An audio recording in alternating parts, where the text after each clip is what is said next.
Welcome to Midwest Paranormal Presents Paranormal Soup. I'm your host, Jason Bland, and we are back after being off last Sunday. Thankfully, we did not have a show last Sunday. I had a guest cancel, but it turned out I started getting sick Sunday night. Yeah, not COVID, thankfully. I've tested a couple times now to be sure. But man, I was way more sick than when I had COVID. I had chest cold, sinuses, and I still have it. So if I sound a little sick tonight, just bear with me. I didn't want to miss the show tonight, though, because we have a great guest, Lester Velez. He is a retired 1970 U.S. Army Field Artillery Officer. He's also has his organization, OPUS, Organization for Paranormal Understanding. He's worked in Northern California for MUFON. He's done a lot of research after working as a researcher for MUFON on alien abduction. And this is a subject I take really seriously. I've had some wonderful guests who've had this experience or experiences through their life, and wonderful calls from you guys in the community that will listen to this show and call in and have shared your experiences. And I know that's not easy to say or do. I'm still trying to discover my own experiences that have happened to me. Tonight, remember, this is an open forum. You want to call in later, ask questions of our guests. You know, if you've had an experience, please call in. This is the safe place to do that. We believe you. I believe you. I've had my experiences. We've got a lot to get to in the World Wide Web of Weird, of course, especially being gone for, 2 weeks. So we got a lot of news in that. And I will open up the phone lines later in the show for you to call in and speak to our guest, Lester Velez, tonight. But we got a lot to get to, so let's go ahead and get rolling on into it.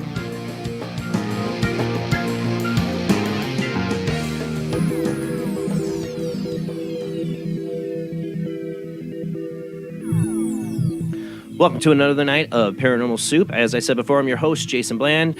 Our guest tonight, Lester Velez, will join us after the World Wide Web of Weird, after our first commercial break.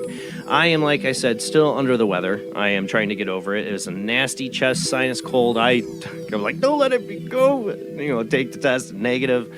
Not that. Like I said, I'm more sick than I was when I had COVID. And, 2 years I got away with not being sick, and I was on a heavy vitamin regimen. For 2 years, right before COVID started. Anybody knew about it, I started drinking lots of orange juice, taking vitamins, get worried about my health, and I was doing really good about it. Got COVID, got off my routine, and I barely remember every night to take them like I used to. And I think now it worked, because 2 years I wasn't sick while I was doing it, and now, man, I got hit with it. So I'm back on the vitamin regimen. I'm not yet, but I will. I'm getting back on it. All right, joining me as always is my beautiful co-host from California, Jamie D. How you doing tonight, Jamie? Hey, I'm doing good, and I got to get back on my vitamin regimen too. I know, believe man. It helps. Well, my wife is like, here, they just take it. Well, she's like, well, we'll take a multivitamin to make it easier because we were taking like 7 or 8 vitamins. And I think that's what threw me off is taking the multivitamin because I realized it's a bunch of crap. Like, I need to take all those vitamins because I don't think it's doing anything. Join me all the way from St. Augustine, Florida himself is Rob Autry. How you doing tonight, Rob? Whoops, that's not what I wanted to do. There we go. All over the place. Doing good. How you doing tonight, Rob? Yeah. Great. Well, glad you're joining us tonight. We got a lot to get to, and like I said, our guest Lester Velez, if I hopefully should say that right, is joining us after the World Wide Web Weird, after our first commercial break. But we got a lot of weird to get to, so let's go ahead and roll into the World Wide Web of Weird.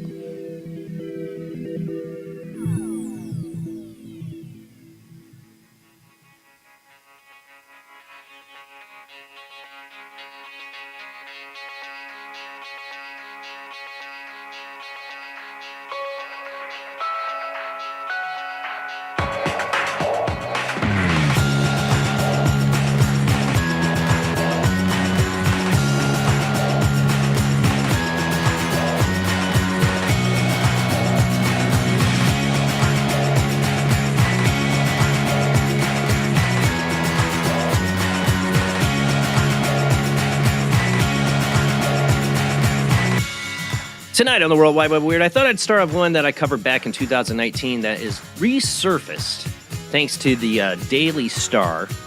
Some people call that, trash news, whatever. Daily Star has a lot of good stuff. And they're bringing up this story again because they're trying to reach the parent. You remember the story of a news anchor, I think it's a news anchor, from Australia, whose son had memories of being Princess Diana, being reincarnated. I found that story so interesting. Daily Star brought it up in a new article this week, and they're trying to get in contact with the father.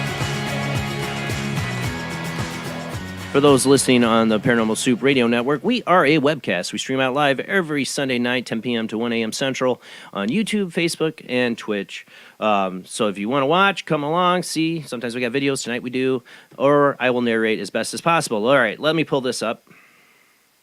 Remember this story if you guys have been watching that long? I found it interesting they brought this up, and at the end they do talk about trying to reach out to this father to get more information on it, but they've been Daily Star stalking this father on Instagram, I guess. An incredible story, a 4-year-old boy who claimed to be reincarnation of Princess Diana. Princess Diana was killed in a car crash in 1997, but one young boy claimed to be the reincarnation of the much-loved People's Princess as told by his television show host father. The son of TV presenter shocked the world when he claimed that for a strange 2-year period, he was the reincarnation of the late Princess Diana. Billy Campbell, son of Australian television personality David Campbell, made the bizarre claim. According to this then 45-year-old dad writing at Stellar Magazine in 2018, and that was the article I covered back then, was when he wrote that, his son decided to claim that he was the Princess Diana and had been doing so since he was just 2 years old. Calling it the weirdest thing he'd ever written, he said, "It started when someone gave my wife, Lisa, a card with Lady Di on it. Billy, age 2 at the time, pointed and said, 'Look, it's me. I was a princess.' He started to refer to this to his 2 boys. When asked what the boys or then 3-year-old would say, his sons. Okay, strange, but sure, mate. I can't do the accent. I'm sure the Australian accent. I can barely talk right now. To a Scottish friend of ours, he claimed when he was Princess Princess Diana, he used to go to a castle in the Kilted Wonderland. He described the castle as having unicorns on it and was called Balmora. The unicorn is a national animal of Scotland, and there are unicorns on the wall. How does he know this? And then things took a very chilling turn when the boy was shown a picture of Diana. He, having claimed that he was her, he added, referring to her untimely death in Paris in 1997, "There's me as a princess," but it was his memory of that fateful evening that truly made his situation even stranger. He explained, "Then one day the sirens came and I wasn't a princess anymore." That is like the saddest comment ever on this whole story. Obviously, Lisa and I turned into Scully and Mulder at that stage and needed to investigate. Our child with no knowledge whatsoever of the monarchy, how could he know this? You can also rule out parental influence. While my wife is English, she's not obsessed with the royals. Certainly, we have zero memorabilia in our house. I would talk more about Windsor friends to Sony. He goes on about that they basically didn't influence the kid at all. At the end, I don't want to read the whole article. We're running out of time. The end of the article, let me see if I can find it.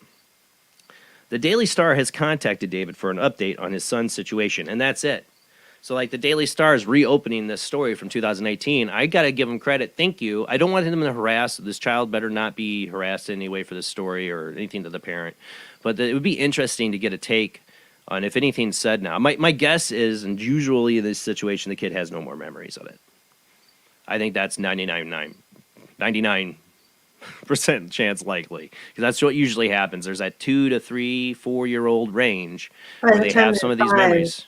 Yeah. It's like they hit 5 and it just goes away. So that's probably the most likely scenario. Not always. Not always. I mean, there's definitely cases of people who remember their past lives, never forget them. You know. But I'd say the odds are against that happening with this child. And probably a good thing. There's probably a good thing for people not remembering their past lives. I think so. I mean, he's got to grow up and be a little boy now, not Princess Diana. And maybe he wants to be a princess, and that's fine in nowadays age, and I have no problem, whatever. You know, but in the end, he's a little boy now, and he's going to want to do little boy things and not think about that past life. It's a different, totally thing. You know, it's like Doctor Who when he transitions. I know, I'm a geek. All right. And those memories could be really confusing. Mm-hmm. Doctor Who deals with it. I don't know. All right. Well, let's move on. All right. This story has been going around. It reminds me of the whole Peruvian alien mummies disclosure, you know, or I don't know. That was a bunch of crap. And I have a feeling this could be the case. I don't know. Questions raised over an alleged alien mummy discovery. So we got another alien mummy. Are you alien mummy? Okay. Controversy surrounds the claim that a prominent researcher has found an alien mummy in Mexico. The story has been doing the rounds this month, concerns an unusual archaeological discovery that was reportedly made in the hillside tunnel in the municipality of Taxco, Mexico. The mummy, along with a number of artifacts, including jewelry, carvings, weapons, and tools, were presented at a press conference earlier in the month by prominent Mexican researcher Pablo Enrique Garcia Sanchez, who was photographed holding the find in his hands. But here's where it gets weird. According to multiple local media sources, the mummy is believed to be some sort of alien creature with a deformed head and abnormal proportions. You can see some of it he's holding up here in that picture. I don't know if Rob can zoom in on that at all. The problem is this claim cannot be confirmed, and it remains unclear if Sanchez himself has actually put forward such a claim or if it's local media that is responsible for it. A large skull was also featured in the image, believed to be a modified domestic pig, someone claims. As this scene stands, it's difficult to find anything concrete to explain the photographs. You can check them out yourself. They have a Facebook post at P-E-R-F-I-L, Perfiles GRO. That's what, Perfiles GRO. That's the Facebook page where they presented this. They don't give any full pictures, though. Like, everything's chopped off. They won't give, like, an actual full photo of it. Well, if you go to the article, there's another better article. It's not chopped up. You can see more of it. I should have showed more of it. I just showed the article. Maybe it's because I'm not that impressed, because I don't know. I feel like we've been fooled before. It looks something weird. looks really weird about the spine and the way the legs go back. They said it's a pig skull, deformed pig skull. It looks like a reptilian lizard-like creature mummified. But I don't trust anything anymore that comes out like this. It just seems to always be alien mummy, and then it's a bunch of hoopla. And this guy might not have nothing to do with it. He might have found something that's totally unexplainable, archaeological-wise, but he needs to speak out, because people are saying, the news down there is saying it's alien mummy. I don't know. Are you my mummy? Are you my mummy? Doctor Who reference. Okay. Ah, dang it. Come on, 1 second. I hate it when I do shows and I sound sick too. I hear myself in my headphones. People don't know the technical side of it. I need to hear myself for levels in that, and then I have to hear myself be sick, and it's like, oh God, you sound horrible. Okay. All right, now to some ghost photography. I thought this was a good one. I mean, it's blurry, yes, it's still side, but man, this looks like somebody in some old-time garb in the background. Ghost photograph in medieval graveyard. A woman visiting, this is from Tim Binnell from Coast to Coast AM. I had the shorter article. A woman visiting the ruins of a medieval monastery in England snapped a photo that appears to show a ghost walking around through the graveyard site. The eerie image, which can be seen below or seen on here, this is from, like I said, Coast to Coast, Tim Binnell, was reportedly captured earlier this month by Mandy Steele as she and her 2 children were visiting the Tynemouth Priory. I probably butchered that. The century-old historic location boasts the remnants of castles, monasteries, and graveyards where 3 medieval kings of northern England were buried. During their excursion, Steele took several pictures of the ruins, and upon looking at the photos after returning home, she was stunned to see that one of the photos of the site graveyard features a ghostly woman wearing what seems to be old-fashioned clothes. I checked my full lot of photos to see if anyone else was dressed like that, but no one was wearing a hat, that the Mystified Seal said. Plus, everyone was wearing summer clothes. I just don't know who or what this was. Remarkably, she says that her daughter was also taking pictures at the same time, that she was, and the eerie interloper was nowhere to be found in her photos. Certain that she did not see the woman when she captured the image, Steele indicated that she subsequently reached into the Priory in the hopes of getting some answers, but they weren't any help. With that in mind, what do you think of the photograph? About this Tim Millwall ass. I don't know. I mean, it's blurry as that, but it does look like some kind of old 19th century, 18th century maybe wear. Yeah, I see a hat, a dress, a vest, a purse, or a bag. Like early 1900s summer wear out on the beach. What were they actually taking a picture of right here? I mean, that's probably zoomed in, but it like just doesn't look like something you would take a photo of. Hill. Like, why? Right. Why the blank photo? Why is nobody else? Yeah. Maybe she's taking a picture of the ocean. I don't know. And maybe they like cropped it in, like cropped it out. Yeah, they might have cropped it out. Maybe she's got her children in that picture. But yeah, I'd like to see the original, but sometimes those originals involve other family members, but they've zoomed in. It does look like it's something's already zoomed in. It's so blurry. Yeah. But I mean, she doesn't gain anything by it. I don't see why somebody would fake this. I don't know. I think these deans do pip. I've seen some really cool photos from investigations I've done. People's houses, they've caught stuff on photos. It's just, I never can. I go and take a bunch of pictures. I get nothing. Okay. Next up, since we got some ghost stuff, let's go to walls bleeding. Next category. I'll take walls bleeding for 100. Yeah. Ghost photograph fine, walls bleeding not. So cool. And of course, these next two, this one and the next, are TikTok. God, I wish people would get rid of TikTok. But man, there's a lot of cool paranormal weird stuff to see on there and a lot of crap. But TikTok's awful. Get rid of it. Get it off your phone. But anyways, these next two are brought to you by TikTok, owned by China. Okay. Woman claims that her bathroom walls are bleeding. I have a video here we'll show in a second. A TikTok user attracted several million views after posting a video of blood coming out of her bathroom wall.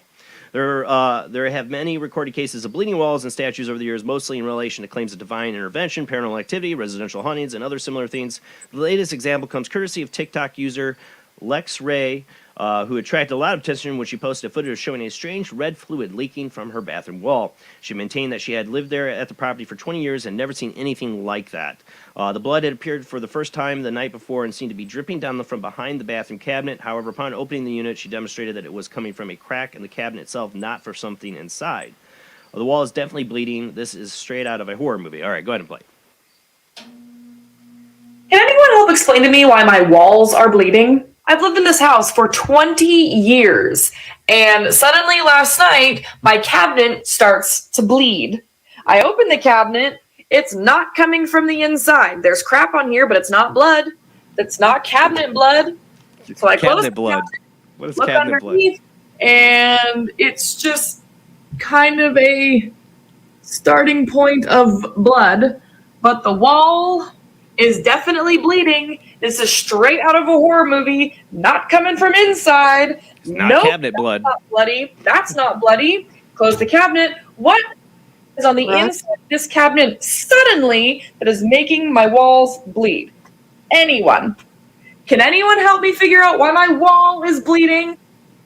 It doesn't look like blood, first off, to me. But if it did look like blood, I'd definitely check on your upstairs neighbor if you're in an apartment. Yeah. Maybe.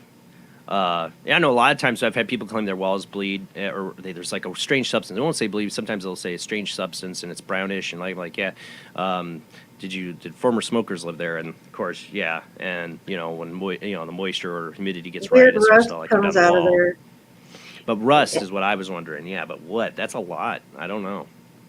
Her talk show, I wanted to just, I couldn't pull up her username, but the way she's talking, she already sounds like one of the talk show, like the game show type, like views, like, She's at why Lex, is my wall L-E-X, bleeding?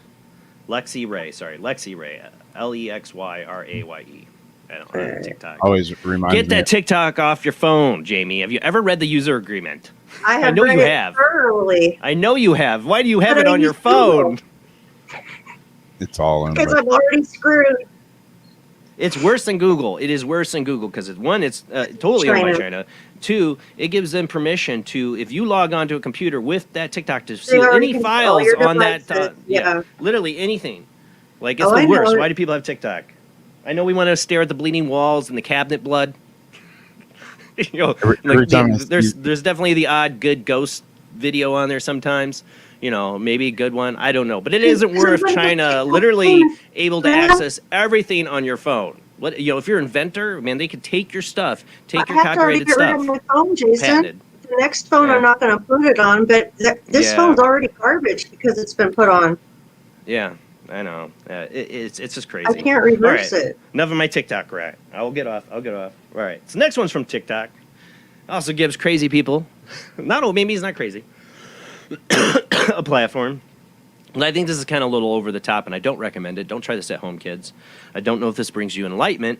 Man gets huge eye tattooed on forehead because he was fed up with living in fear. TikTok user Root Cause Psychology claims that getting an eye tattooed on his forehead was his shortcut to enlightenment, and he believes everyone else should do it too. Yeah, no. A bloke has left TikTok viewers stunned after getting... And nobody's stunned on TikTok, okay? They're zombies. Stunned after getting an eye tattooed on their forehead because he was so fed up with living in fear. The bloke who posts under the username Root Cause Psychology often posts about his beliefs in spirituality and is claimed to have found shortcuts to feeling better. That is the American way, buddy. That's such an American way. Oh, that's so awful. In this video, which has gained more than 69,500 likes, the bloke explained how getting the forehead ink made him feel enlightened. He explained, you get a tattoo on your forehead, you're enlightened. Great mystics and spiritual teachers have not told you this hack, but I'm going to tell you because I want everybody to be enlightened, get a forehead tattoo. Yeah, don't do that. We're going to run out of time. I can't go on. But this is the evils of TikTok. I'm just saying. Influence your kids to get tattoos on their forehead. I don't know. I'm looking at an update on that bleeding wall right now. I just sent it, and they're actually taking the cabinet apart. It looks pretty gross. I'm wondering what's behind there. Has she found what's behind her? Ooh. See, I I'm don't have still TikTok to get the watching updates. it. That's on It Jamie. looks pretty gross. I just sent it to you. Okay. Let's You'll try to be there spy in a on minute. Jamie. Let's try to spy on Jamie, not me. They coming through. Okay, I see that. Okay, we got to move on, though. Shoot. All right. Where we are? They had the guy, a man with a huge eye tattoo. Okay, let's move on. Got a UFO sighting. We don't want to run out of time here. We're not alone. Vancouver writes, spot UFO light object in the sky. An odd object floated over Vancouver last night. The object itself was unidentified in the dark night skies. Of course, this was from August 20th. The object itself was unidentified in the dark night sky, but the lights which caught attention of a few people were lined up together in starlight line, leading some to think the object may be a UFO, alien-like object, or machine, or SpaceX. Go ahead and play it. I had to really bleep out some stuff in this. Okay, These are so the drunk video's people. gonna be too fuzzy, guys. What the hell is Drunk UFO sighting. What do you think that? Is it a banner? Then it circles around the What do you field, think it is? and Oh, is that a dives light on? Aliens. Roy, off the ground. never mind. Sean, what do you think's in the sky there? What is it? A banner. It's a Light message. up banner. It's a It's message. Braille. It's a message. Who puts Braille It's on Braille. In the sky. that? Braille in the sky. But Braille, blind people cannot see that. I'd Though, like to right? have a whole show on drunk UFO sightings. Oh, Wait, it's disappeared, no, guys. guys, Guys, it literally it's disappeared. It disappeared. Chuck, See, back in the day, people, they would just saw this, told people, like, you were drunk. But they got cameras now to capture that moment. This is my zoom in of it. I don't know what it is. Maybe it is like a banner, lighted banner in the sky. I don't know. It's or SpaceX. I don't know. Yeah, it would be a Starlink satellite. Yeah, that's what I was wondering. Satellite. Yeah. It's a Braille, man. It's Braille in the sky. Okay, we got to move on. I'm going to run out of time. But, I mean, I don't know. Could be something. All right. Last up. All right. The continuing story of the UFO disclosure. Shh. UFO disclosure. It's a bunch of crap. Okay. But I find this interesting. This Unexplained Mysteries has a short article on it. We need it short because we don't have much time. Pentagon UFO office will not investigate man-made UFOs. So they think it's China. They think it's Russia. That goes to a different department. That's the gist of it. U.S. government UFO office only seems to be interested in investigating objects of potential extraterrestrial origin.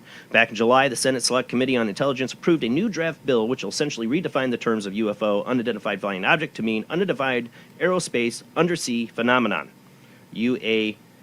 UAUP. right? That's what we're going to do. Thus expanding and simultaneously refining its definition to better represent the type of objects reported by U.S. Navy pilots over the coast of the United States over the last few years. What's interesting, however, is what the news definition could mean for the U.S. government and new UFO office. The term aerospace undersea phenomenon refers to what otherwise known as transmedium objects, which are defined according to lawmakers as objects with transition between space and atmosphere. Oh, we know all this. Come on. Such objects would seem exotic by their very nature, but according to the reports, the definition also seems to explicitly exclude reports of objects known to be man-made, which according to the directive should be passed to appropriate offices. So they're basically saying if it's explainable, or they know it's a military drone from another country, that goes to somebody else. But I think they might be getting a little overboard with that, because just because they can't explain doesn't mean they still don't think it's man-made. They might still think it's something man-made. They just maybe new technology. So I don't know. Are they really looking for extraterrestrials? I don't know. I mean, we're getting more exposure. It's more than I thought we would get. You know, it's definitely brought the conversation to light. Like tonight, I can't wait to talk to Lester Velez about alien abduction. To me, when we really have a disclosure is when these people that are experiencing abduction phenomenon, or having this, or living in fear of some of them. Some of them are contactees, or totally in space brothers and all, love it all. You know, either way, when these people's voices start to be taken seriously, that's a disclosure. To me, that will be the ultimate movement, not what the government tells us is true. When these people get to speak about their encounters and phenomenon, then I think we've had some awakening, or a real moment of change with how the media and government and everybody change. I mean, because if there's a threat, I mean, yes, there's a military threat we talk about all the time, but if they're abducting people and taking them from their homes against their will, then we have a very big threat that should be taken very seriously. All right, that's it for the World Wide Web of Weird. Tonight's guest is Lester Velez. He will be joining us hopefully here after this commercial break, short commercial break. But we'll come back. We're going to talk about alien abduction phenomenon and his research with MUFON as an investigator. And we will open up the phone lines later in the show for you to join the conversation. But we'll be right back.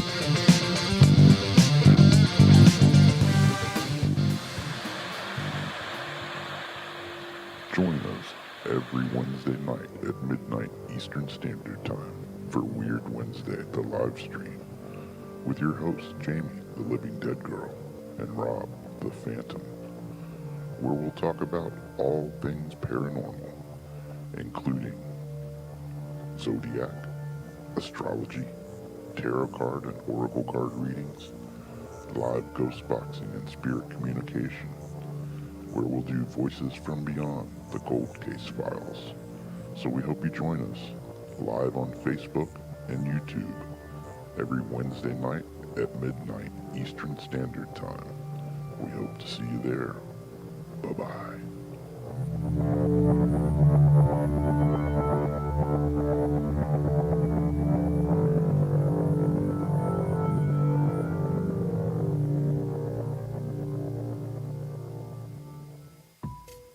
Since 1948, Fate magazine has brought you reports of the strange and unknown, all of them true.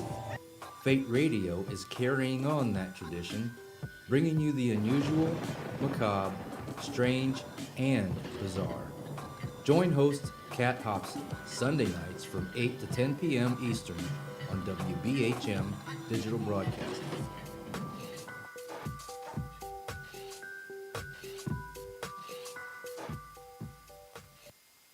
Of the second kind, physical evidence of a UFO.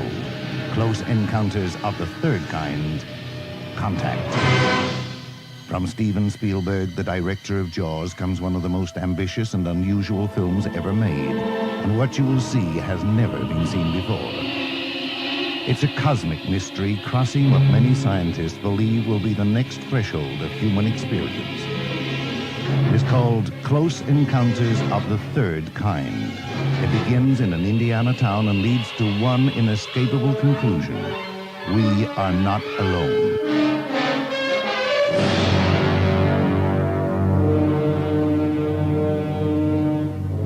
Close Encounters of the Third Kind, Certificate A, now showing at the Odeon, Leicester Square.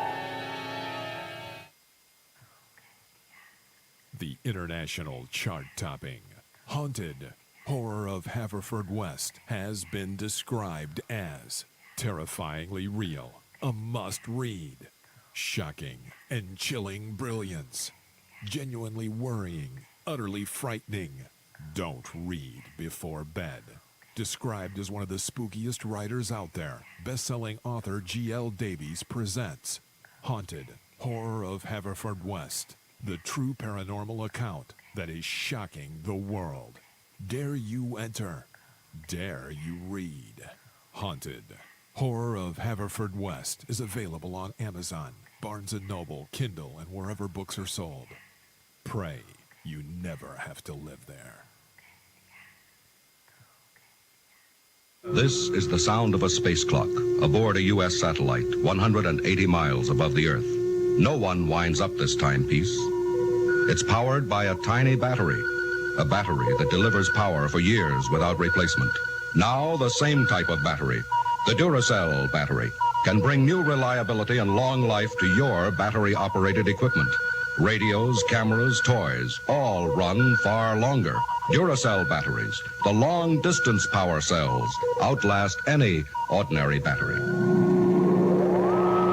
The same type of battery that keeps space clocks running for years can bring long life to anything powered by batteries. Dura, as in durable. Cell, as in power cell. The Duracell battery, made by Mallory.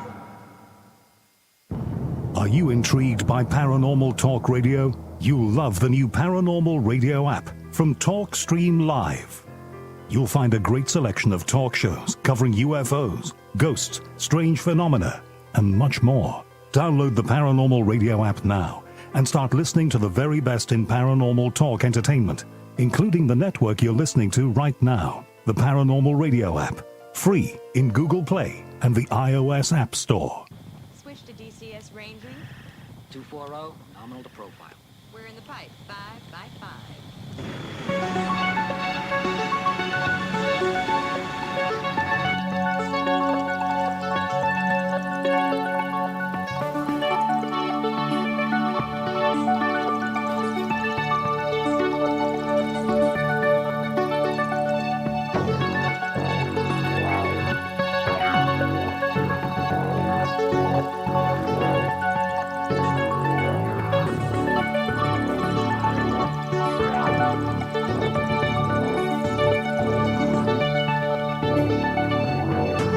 Tonight on Paranormal Soup, our guest is Lester Velez. Les Velez is a graduate of the University of Vermont with a Bachelor of Science degree in Business Administration. Beginning in September 1970, he served in the U.S. Army as a field artillery officer and was later vice president of the Luscombe Engineering and Silicon Valley-based manufacturing representative company.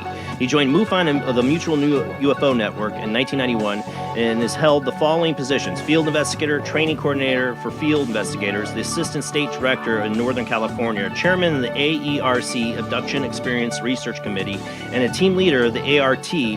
Abduction Response Team. Also during that time, he became a facilitator for an abduction support group in San Jose, California, and in 1994 co-founded OPUS, the Organization for Paranormal Understanding and Support. And this is a subject I've covered with a number of different guests that have had these experiences, Terry Lovelace being one of my favorites and friend. And I've had you guys call in about your experiences, and I've had my own. I take the subject very seriously, and know if you call in tonight later in the show to have questions for our guests, we will take you seriously. I understand it's a hard thing to talk about when most people would look at you like you're crazy. Even nowadays, the UFO disclosure movement isn't helping yet, I think, abductees. I want to see more people get their voices out about these experiences, so I'm really honored to have Les Velez tonight. So let's go ahead and get to our guest.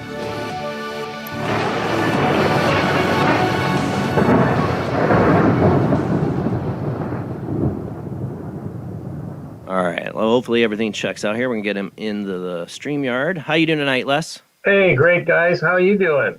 Doing good. Like I said, it's an honor to have you on the show tonight. We've talked about alien abduction phenomenon, UFOs, of course. It's part of the course of this show and a topic we've covered a lot.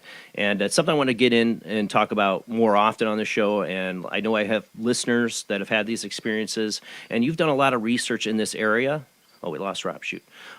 You've done a lot of research in this area. And I'd like to get started with, what got you started on this journey of investigating UFOs, let alone alien abductions? Yeah, I have to go back in time to when I was like 11 years old, and I was living in Connecticut at the time, and I was coming into the house. It was getting dark, and this object was over this tree line near my house, and it was totally silent. It was a oval whitish object, and just slowly drifted away from where I was, and it scared the hell out of me because I had no idea what it was.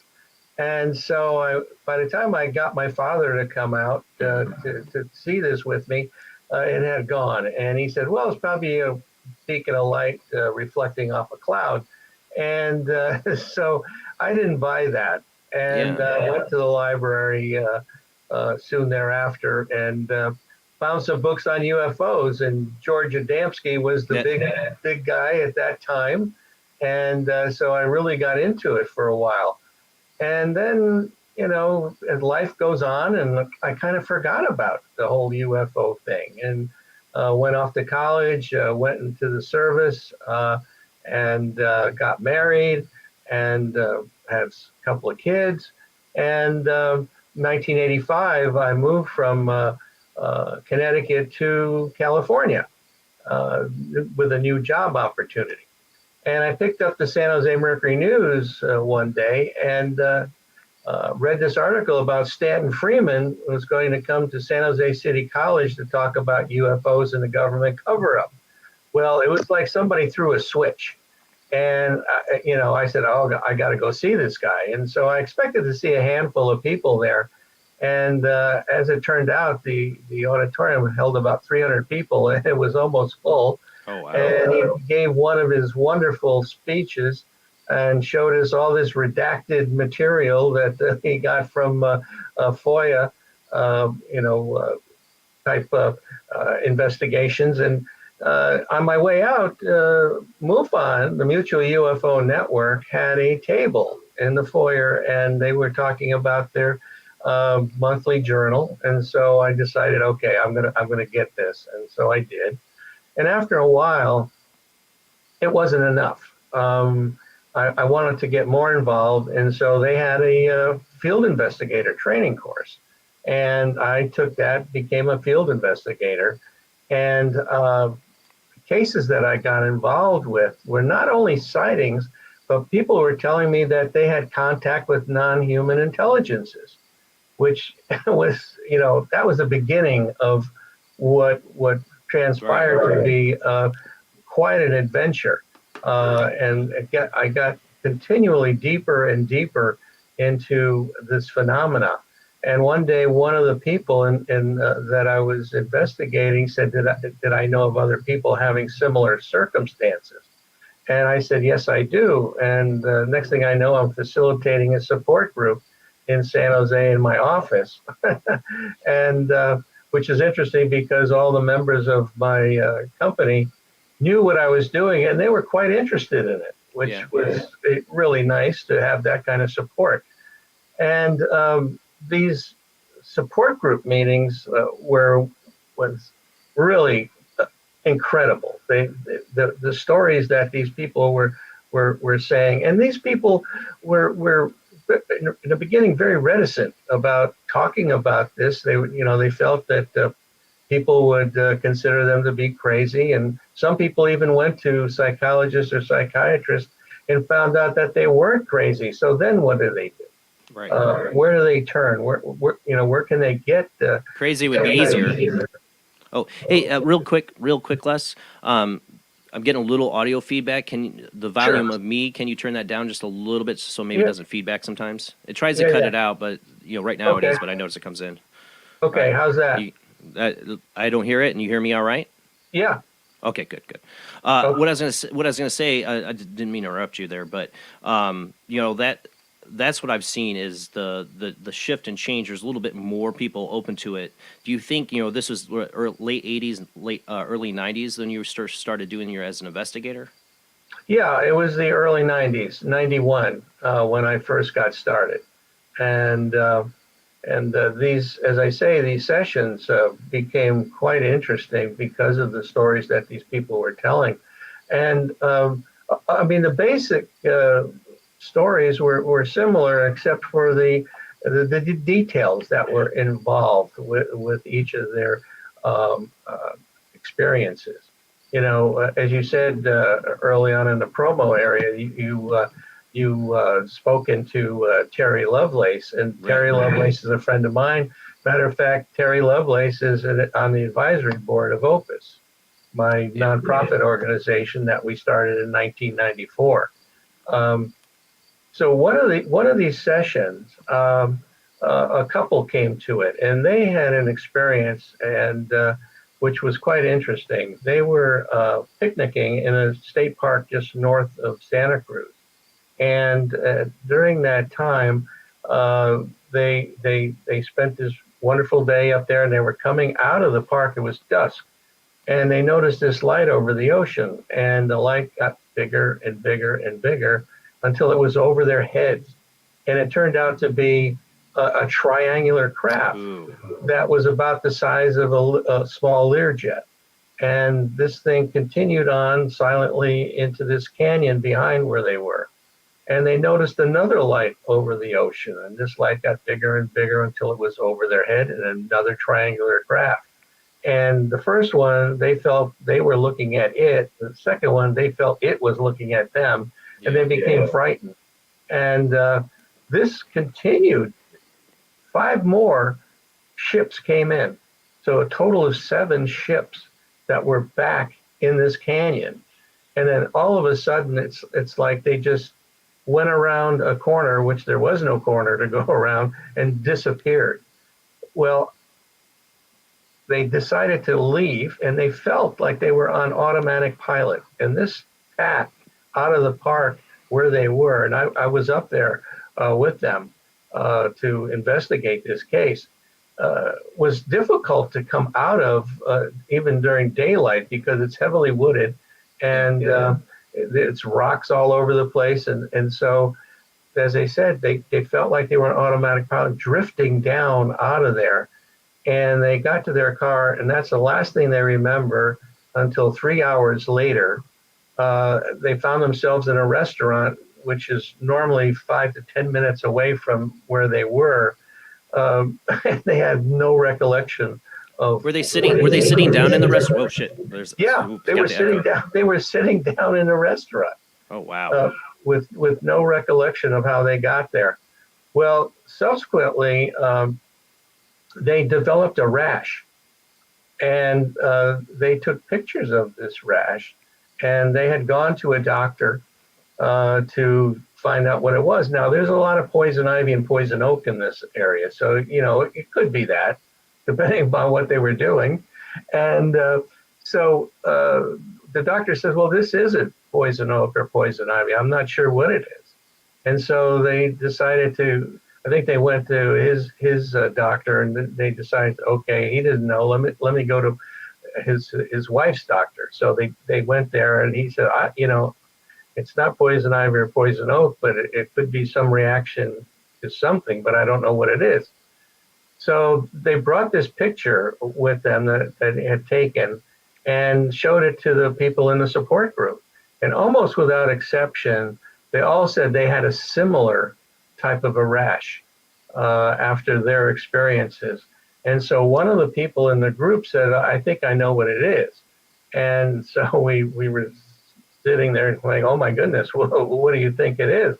And she said that, well, it's an effect that occurs after they bring you on board the ship, and they dip you in this fluid to sanitize you.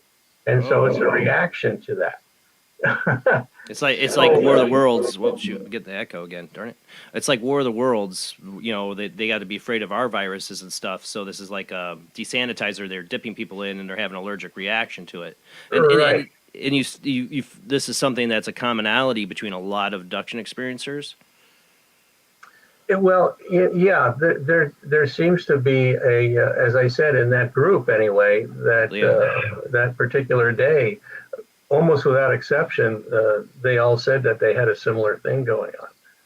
Well, one of the I was written up in the Monterey Coast Weekly paper and about what I was doing for MUFON, and in that article there was another woman that was described, and she contacted me afterwards and said, "I'd like to understand what's going on with my brainwaves when I'm in contact with these off-earthly entities." And so when she said that, I said, well, I have no means of doing anything like that. And then she said she was working with an emergency room doctor down in Carmel. And I have a doctor friend that was interested in meeting other doctors that were interested in this phenomena. So I called him up, Dr. Eugene Lipson, and I said, hey, we should go down there and see what's going on. And so we did. We went down one Saturday afternoon, and we entered her house, and there was a picture on the wall, and it was her standing on the back of a vessel, as it turned out, in the Caribbean. And so I said, what were you doing there? And she says, well, I was helping these treasure hunters, finding treasure. And I said, well, how were you doing that? And she says, well, I was in contact with the captain of the galleon that had gone down. She speaks to the dead. That began a very interesting afternoon, because what we found out that after a near-death experience that she had, she became very psychic and started to be in touch with many different types of things, whether they were off earthly in nature or past life type things, like this captain of the galleon. So it was very fascinating, and she started to tell us things about ourselves, both Dr. Lipson and myself, that were just incredible. There was no possible way that she could know the types of things that she was telling us about ourselves. And so we came away that afternoon with the thought that, okay, how do we help people like this?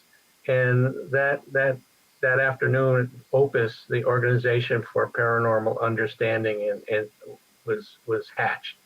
And in 1994, we officially became a 501c3 nonprofit organization, recognized by the IRS, which always cracks me up. I mean, paranormal and the IRS. But anyway, it's and then of course the things that we've done since then. Basically, the mission, simply put, is to help people having paranormal experiences, and that can cover a whole range of different things. As it turned out, however, most of the people that come to us for assistance, support, have had contact with non-human intelligences. Even though we talk about, spiritual awakening, kundalini, type activity, poltergeist activity, angels, demons, you name it. It's all part of the same thing. I think it's all connected. But we have a lot of expertise in the abduction area, but we have also resources that we can point people to help them with poltergeist activity at their homes and things of that nature.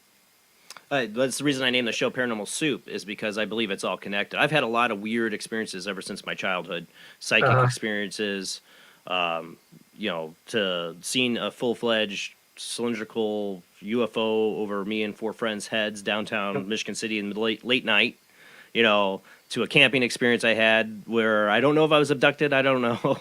It's stuff I'm just trying to figure out. But I've had all these. I've had they call the shadow person experience, where I was 18 years old and just tortured by this thing and terrified me. It was a whole paranormal entity kind of deal, where it's being levitated off my bed and thrown down. So I've had a range of different experiences. That's why I do the show, because I want to give people a forum to be able to talk and share these stories and these experiences.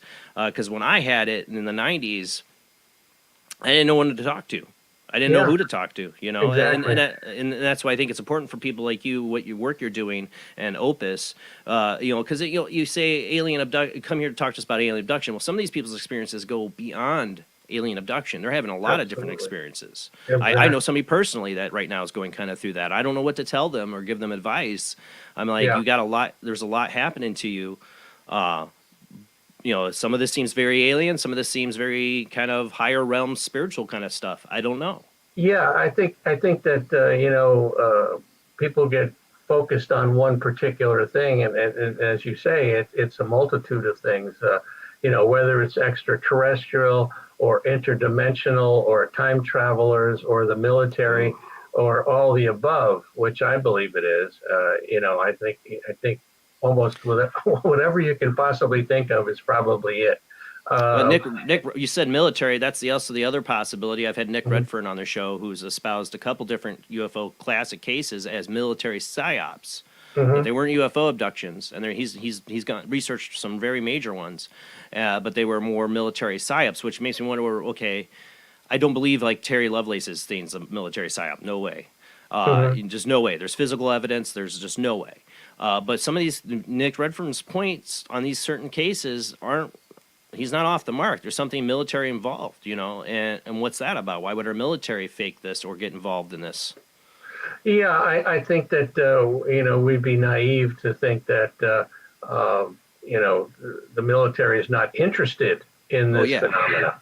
And the case of Melinda Leslie, where she got involved with this military abduction type scenario, and what the bottom line was they were trying to get information out of her, about her experiences with the real deal, right, if you will.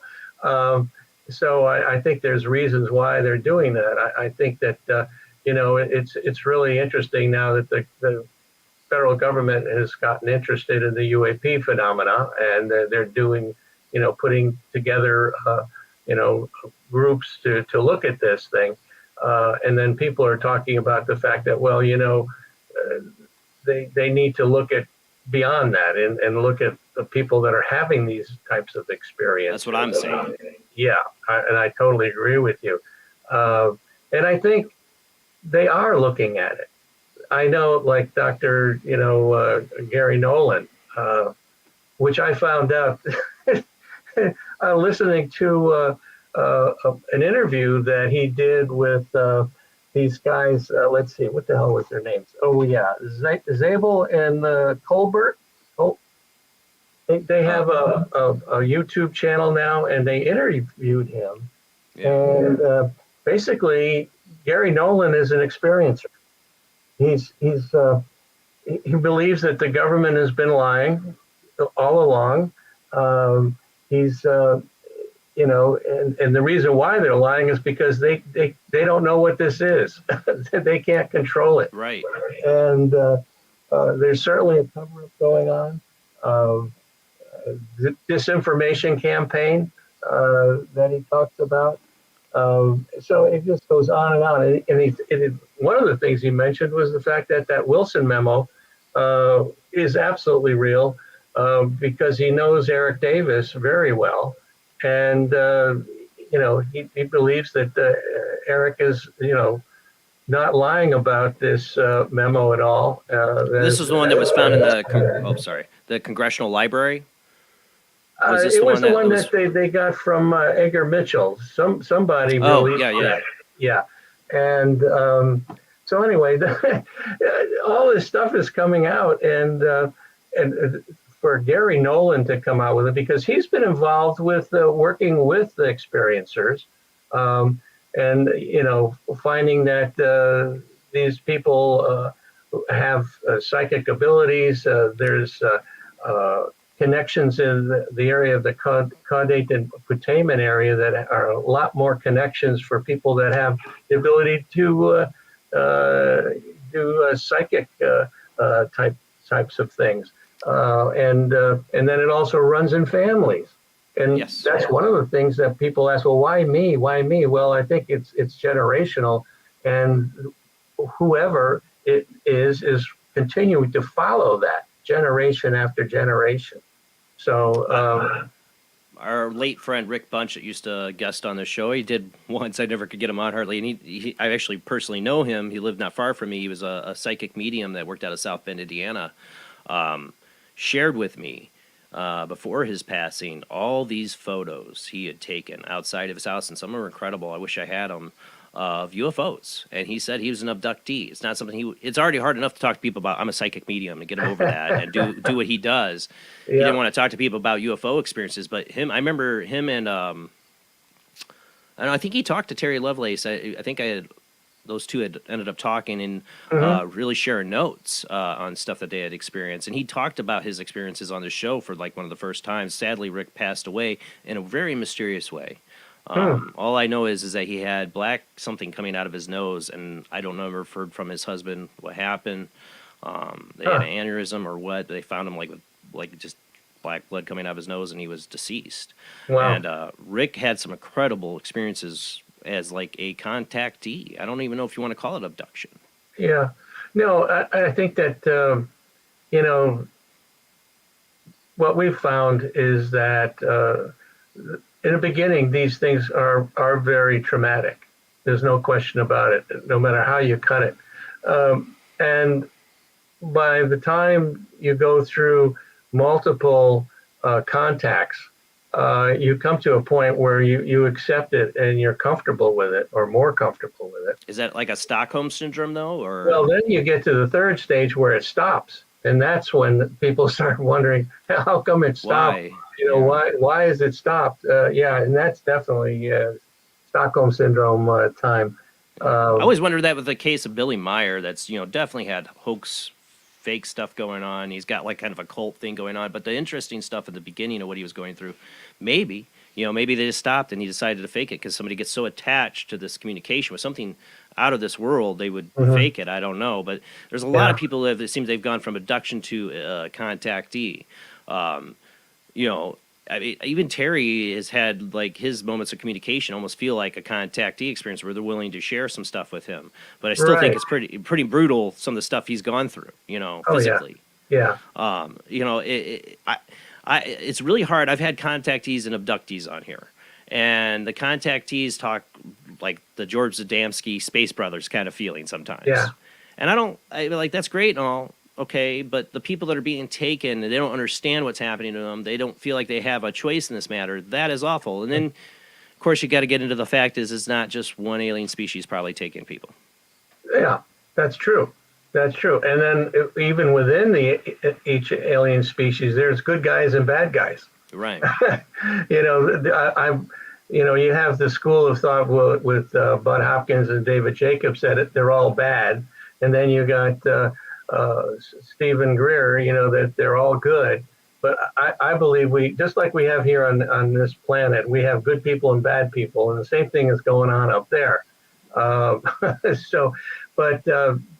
People, go through this thing, and what we've also found is that 70 to 80% of the people that have had these experiences don't want them to stop.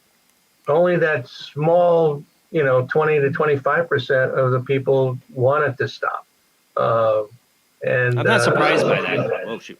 I'm not surprised by that because, I mean, I just think it's normal psychologically for humans to have this experience, to feel like they're experiencing something nobody else has, is no matter how traumatic it might have been, they're experiencing something not the normal human does, and that's incredible. You know, it's you know, there's some people that want it. My wife is not one of them. She's I made a joke last night. We were out, or the other night, camping by the campfire. It's like to my boys and a friend was over, like, maybe we'll see a UFO. My wife's like, I hope not. She's, you know, like, she would totally run. I would be the one like, hey, here I am. Yeah. Even though I know the experiences people have had that can be really negative, and I had an experience I wonder about, I didn't feel was negative. I would be waving at them while she'd be running. I think there's different types of people, and the way you react to that experience is going to affect the outcome of it. Yeah, and it also depends upon your upbringing, you know, your childhood. We also found, we did this study back in 2007 that MUFON actually paid for, that I was the chairman of this study, and it's called the Omega-3 study, which you can find on our website at opusnetwork.org in the document section, where we took 71 people that felt that they had been abducted, and 51 people as a control group. And, you know, we found that these people were not fantasy prone. They did not have a psychopathology. And so, you know, I had gone to, at the time, the international director of MUFON and said, you know, you guys are kind of missing the boat here. You have people contacting you, you don't know what to do with them. And so I started to get phone calls directed from MUFON to OPUS that I handled, and talked to these people and found out what they wanted. And so what we've been able to do over the years now is to develop an online support group, which is totally confidential. And we've got over 300 people in it from around the world that are talking to one another 24/7, literally.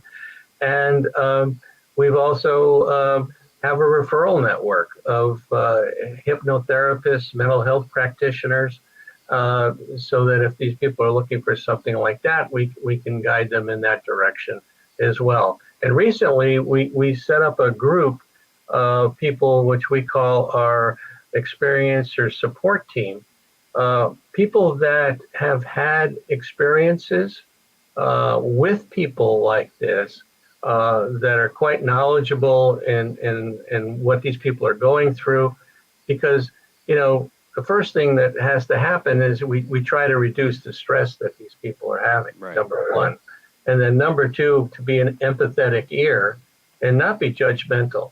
And so that's their, you know, neutrality is the key that we've found over the years to be the thing that these people are really looking for, to listen to their stories.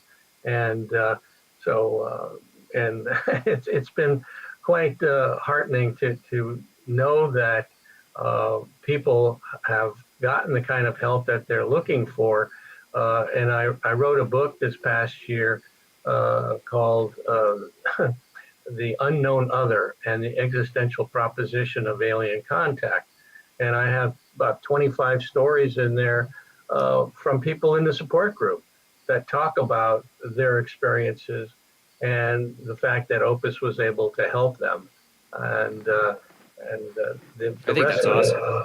yeah, thank you. And the rest of the book is basically almost a primer on the abduction phenomena, whether you talk about hybridization, implants, blood types, automatic writing, and it goes on and on about the various types of physical and psychological effects that these people are running into. And then I also talk about the UAP report that came out June of last year, and how little information was in there.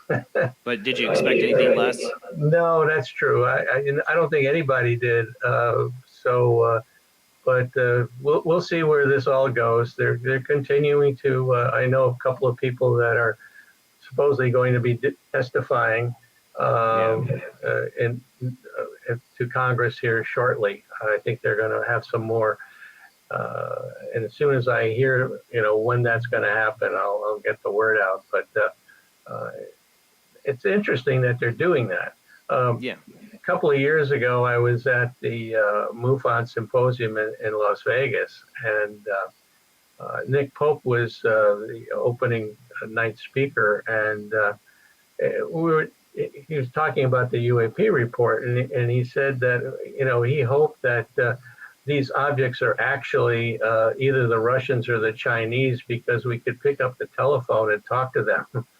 And so I cornered him later, and I said, Nick, I said, you're missing a big point here. I said, we have people in the contact community that are telepathically talking to these these non-human intelligences all the time, and so we have that capability. So anyway, Nick Pope just recently came out and said that he thought that the alien contact, or what was he saying? Alien contact is imminent, basically, that there is going to be, he feels like a true alien contact disclosure kind of thing. I got Constance, that's been a guest on this show before, Constance Briggs. I heard recently that some people are being taken so that human DNA can be stored and saved in case there's an Earth-wide catastrophe. Does this make them good or bad? They're trying to save us? Maybe, I don't know. Yeah, well, I mean, the Rendlesham Forest case is a good one to talk about, because the time travel. Yeah, time travel, and supposedly these entities are us, came back from 40,000 years in the future to collect DNA, because it sounds like they screwed up in some way, shape, or form. So I would say that. Again, depending upon which group is doing the collection, it could be really good, or it could be something beyond that. Whether you could classify it as bad, I don't know. There's so much to this that we don't know, and to make statements that this is the only way it could possibly be, I don't agree with that philosophy or way to look at things. Nick Redfern, we had a whole show on the Rendlesham Forest incident where he did a lot of research where he believes it was a psyop. I'm still up in the air, and I always fascinated by, I always forget the gentleman's name that touched it was a little triangular craft, right? Yeah, Rendlesham Forest. He touched Pedersen. Thank you. Yeah. He touched it and got that all the zeros and ones, and they decoded it, and it said it's from or that it was from the future, basically collecting DNA. And I always found that fascinating. I'm a big fan of the multiverse theory, parallel timelines, that there's a possibility of possible futures out there, and possible future us that could travel back, wouldn't destroy any timelines because they're a parallel possible future. And what better way if you needed to fix your DNA because you screwed it up somehow, which God knows we will. Look at all what we're getting into genetics now. Look how much we're getting into that. We're really talking about modifying viruses and modifying people, genetics, and God knows where that'll lead. And, if you had this possible future human race that could time travel or parallel time travel, not affect their timeline, they could travel back, get that DNA from guy touching the probe, Pedersen touching it, and then I got their DNA and went back. I don't know. It's super fascinating, and it's one of the many possibilities that people are experiencing. I don't know. Absolutely. Once you start going down this rabbit hole, there's infinite amount of possibilities that exist. But the fact of the matter is that something is going on with people that are having contact. And, it's not a psychopathology. Most of them don't want to, tell their stories because they're afraid of ridicule. A lot of times they don't get the kind of support they need from family members or clergy or anybody. And so, the Chris Bledsoe story is interesting in the sense that, the government was so interested in his experiences, and they brought teams out there to talk with him and to observe. And so I don't think Rendlesham Forest is a psyop. I don't feel there's so much that's happened. So I watch out for the echo; it stops it. But there's so much that happened with the Rendlesham Forest and the different people's experiences. It's hard for me to believe it was just one big psyop. No, I love Nick Redfern. Don't get me wrong, and he does a lot of research and a lot of hard work. It's still hard. He makes some really good case about it, but it's still hard for me to believe that's just a psyop, especially with what the experiences that people had. Right. Yeah. Now, with these people, there's a lot. There's commonalities and there's differences between everybody's cases, and that we're going to be coming up in a commercial break in about 10 minutes. But I want to know, or more than 10 minutes. I want to know what are some of the. Let's start with what are the real commonalities that you find in these cases. I mean, we for one, everybody sees when they think of alien abduction, they think of the little gray, big black eyes alien.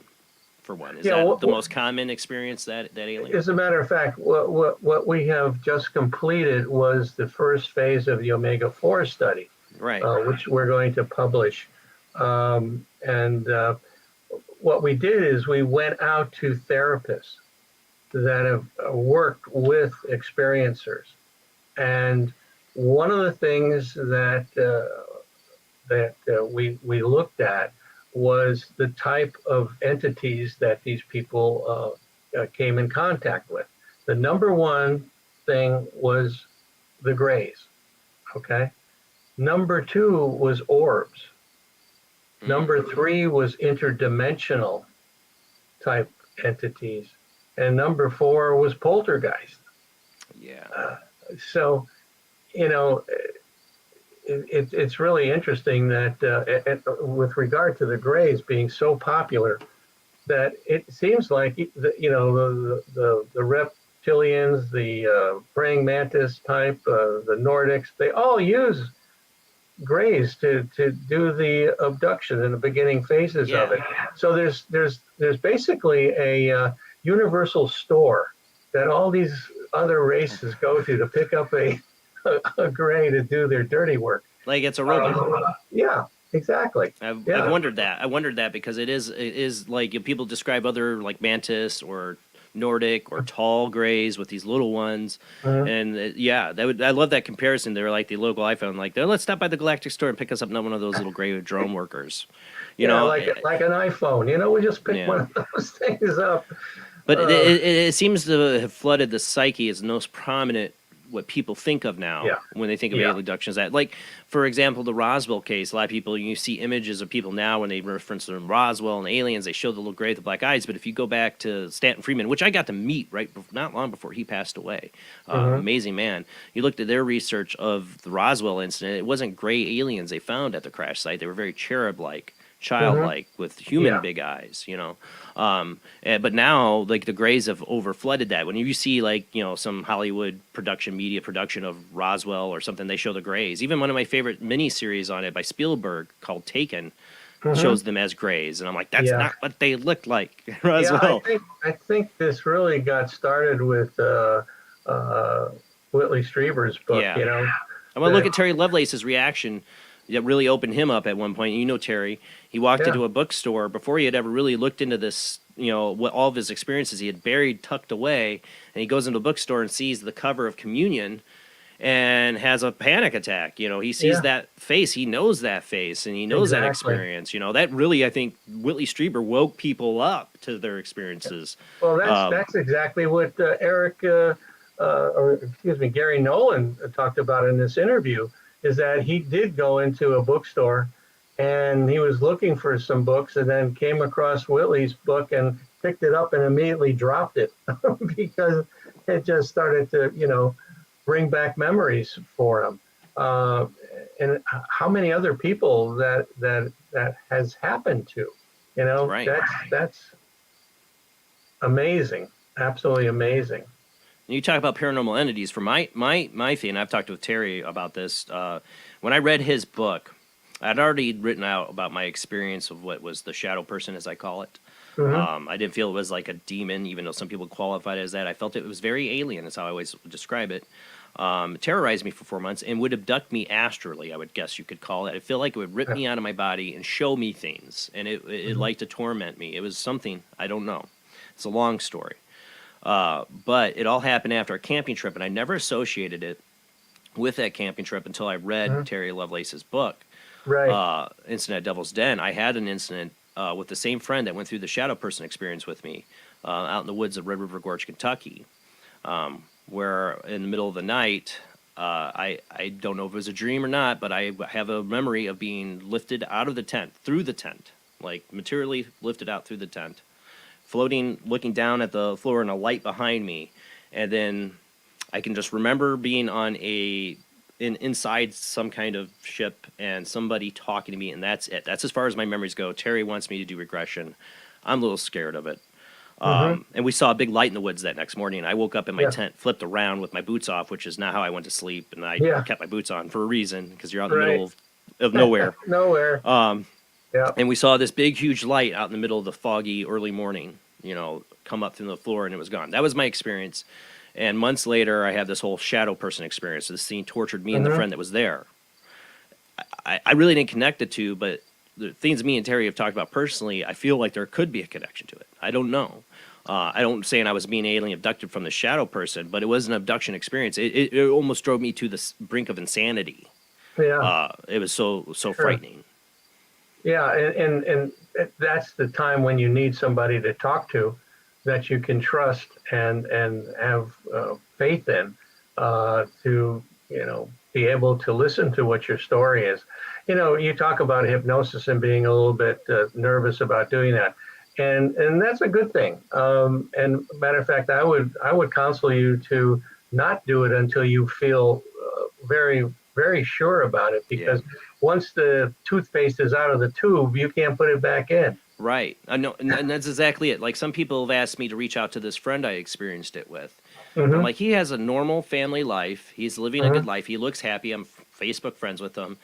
I don't know if I want to bring it up, because if he experiencing something like that, he had trauma from the shadow person experience. If something more is it to it be alien, and we experiencing something we experienced out in the woods in Kentucky, I don't know if I want to stir that up. He seems perfectly fine.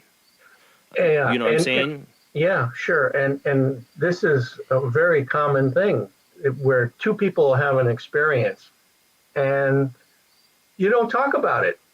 Years and years may go by, and then all of a sudden something triggers it, and then you guys are talking about it, but it may never happen. But it's a very common thing where people have a common experience like that, and they just drive away and don't say anything to each other. Well, one of the things Terry brought up to me when we started corresponding about all this is that, did you talk to your friend a lot after that? And I said, no, we got more distant really quick. Yeah. And that was my fault. I always blame myself. Like, I just didn't want to be around him, and it was nothing he did personally. Right. I couldn't explain or put my finger on why. And I could always stood him up or made excuses not to hang out. And I just look at it as I'm like my biological father, who was a jerk and was acted that way and didn't care about anybody. Maybe that's just a little part of me, and I'm bad with friends that way. But I really did it to him. I really did it quick. And Terry goes, "Oh, that's kind of what happens, I think." Yeah, I think that it's probably the fact that you don't want to really confirm what had happened, because if you talk to your friend and he says, shit, yeah, it happened, and it's like, oh my God, now what? Right. Well, my wife doesn't want me to know. She's scared, because I've had some other instances over the years here, and living with my wife, we've been married 19 years, almost 20. And it scares her when I had an incident where I woke up in the morning and I had splatters of blood over my shirt. And I thought maybe it's a bloody nose. And I look, and I have no blood in my nose. It was blood from my nose. I'm like, why do I have speckles of blood on my shirt? Yeah. When I was a teenager, when I was 13 or 14, I woke up with a perfect round circle on my face. I woke up and I had this huge glob of goo on my face, like a perfect clear gel. I'm like, what is this? Wipe it off. And I had this perfectly, like somebody took a cigar or cigarette, more like a cigarette, and burnt me on the face of it. My mom was like, how the hell did you get that? It was there for weeks, and it just went away. No, it looked like it would scar. It was like it looked like such a deep burn. I've had weird things like that, and that freaks my wife out. She's like, I don't want to know. Yeah, I don't blame her. It's the kind of thing where, I've been married for 52 years, and my wife, she believes that we're not alone in the universe, but that's as far as it goes, and she doesn't want to know anything else about the whole situation. But I can commiserate with you in that regard. Yeah, and I get it. I remember I've talked about this. An old friend of the show who's passed away a couple of years ago was Kevin Malik, and he had a UFO experience.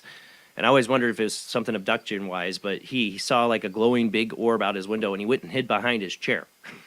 I think that's a normal human reaction. I think that's a Sure. normal human reaction to something you don't understand. And you know, Exactly. a lot of, with MUFON, they're concerned with, like, I always felt with MUFON that they want, like, people witness a UFO. Where was it at? What time? And we document it and get all this Nuts and information. bolts. Right, nuts and bolts stuff. Nuts and But, bolts. but that's great and all. But what you're doing, I think, is awesome, because when people have these experiences, I think tons of people are having this experience, honestly. And they write it off, because what me and Terry were talking about, and I've talked with some other people, is it feels like you're wired to look away from it. You're wired. I looked away from it for a very long time. Yeah. Like, I would not look at that camping trip or think about what happened there. I'd have all these other paranormal experiences I tell people and talk about it, but I wouldn't talk about that. I wouldn't look at that. It's something where your conscious or subconscious in this case probably just doesn't want you to go there, because you don't want to try to confirm it or that type of a thing. I agree with you. I think that recently I've come up with this theory as far as people having experiences, whether you consciously remember it or not, that every one of us has had some type of experience. And in my case, this happened at a support group meeting where somebody said in the group, "I've seen you before." I said, "Oh, really? A UFO conference?" I said, No, I saw you on board the craft." I said, "Really?" And I kind of blew it off. And then it was like a year and a half later that a totally different person said, "I've seen you before." And I said the same thing. "We're at a UFO conference." And they said, No, I saw you on board the craft. You were sitting on this bench naked and you were freaking out. And they told me to go over to you to calm you down." And so at that point, I decided to get regressed. And I had 3 separate regressions. And I did not find out anything with regard to that type of experience, but I had multiple past lives. And somebody that I talked to later on said, "Well, maybe this person somehow tapped into a past life that you had where maybe you were abducted then." And one of the people in my book talks about the aliens talking about reincarnation is part of the mechanism of the universe, that people continue to get reincarnated, and so you bring physical aspects and mental aspects to your new life from particular ones. I've heard stories about people showing up with like a bullet hole mark in their chest and find out that somebody number of years ago got shot, and I mean, just incredible. Did you hear I gotta wait for the echo to go away. On my news segment, I covered tonight a story from 2019 that the Daily Star just kind of brought back up about the media personality in Australia's son who has memories of being Princess Diana. And he just wrote one thing about it out there about in 2019. But I've had past life, 2 very vivid past life dreams, and I have had regression before by Chris Lee, who specializes in past lives and eliminating ailments that you have caused by that past life. And it was a weird experience. But the 2 vivid dreams I had felt so extremely real. It really explains a lot about me. When I was in the 90s, I listened to Art Bell a lot. One of my favorite episodes was John Lear, and I got to ask John Lear about this interview that he did with Art Bell once, where he talks about the moon being a soul capacitor, and then the aliens are in control of this reincarnation and past life stuff going on. Now that he didn't have any proof of this was John Lear being John Lear in an Art Bell interview, But I asked him about it. Where did that come from, or what? And then he goes, "Really, that came from a late night talking with Whitley Strieber about what's really going on and what the aliens, where are we getting into this almost like near-death experience?" And me and Terry have talked about this, that there's a lot of commonalities between near-death experiences and UFO encounters or contactee encounters, that there's some connection here to the soul and everything. And that's where John Lear went off in that episode, kind of in this this moon, the moon is a soul. But my mind was blown, like 1990s Art Bell. I was like just sucked in. That's definitely one of my favorite Art Bell interviews. And I'm very honored I got to call into a show and I asked John Lear about that. But it's fascinated me ever since. It's the whole concept that they could be a part of our afterlife or in control or influencing our reincarnations. Yeah, our energy never dies. It just goes on, to the next level, whatever that may be. And the memories that you have of past lives, it's very interesting. That you can remember things in ways like that. It's fascinating, absolutely fascinating. I mean, it's a weird experience. The two dreams I had, I was a different person. One, I was a little black girl, and the other one, I was a Buddhist monk. Totally two different people than me, but I was those people. I was those people in those dreams. Yeah. And I've had some people say that don't believe in past life. Well, maybe you're experiencing memories of a spirit that's moved on, and you're experiencing that. I don't feel that. I don't. I really feel I was that person. I was a different person, but it was still me. Right. In a sense, the inner me, whatever it was. But it enlightened me about who I am and why I am the way I am. It really did. Both those dreams I feel were gifts or visions to tell me exactly who I am. And if you had, I think I've read, abductees have had the aliens show them their past lives, right? I think some people have had that experience as well. Yeah, I think the one that I mentioned here about the aliens showing the person about the past lives, reincarnation. Yeah, definitely. It shows they have some interest, and that could explain why some people are being abducted. They tell them, you agreed to this. Like, I never agreed to nothing, but you might have, your soul or your past life person did, and then they're coming for you. When I had my experience, one of the very few verbal things I remember from it is, or me thinking, it was my thinking when I'm floating in the air in this, and I haven't talked a lot about this on the show, actually, now that I think about it, and we got to go to commercial break. When I was floating in the air, the thought that came to mind is, they finally found me. That's all I remember. Yeah. What that means, I don't know. Is that past life related? Am I really an alien? I don't know. I always felt like an alien. But we got to go to commercial break, and we're going to open up the phone lines if you're good with that, Les, and take questions from the audience if they got any. We're going to go to commercial break, guys. We will be back and continue talking with Les Velez about UFO, alien abductions, the whole OPUS is his organization, opusnetwork.org. Check it out. I think it's wonderful what you're doing, giving people an opportunity and not narrowing it down to just UFO or alien abductions. It's paranormal experiences altogether. We don't know what any of these things are. We can box them, put them in categories, but they're all extremely unusual, not the norm to what people think is usual experiences. And we need to look further and share our stories. So I think opusnetwork.org. Check it out. This is a great show tonight. We will be right back.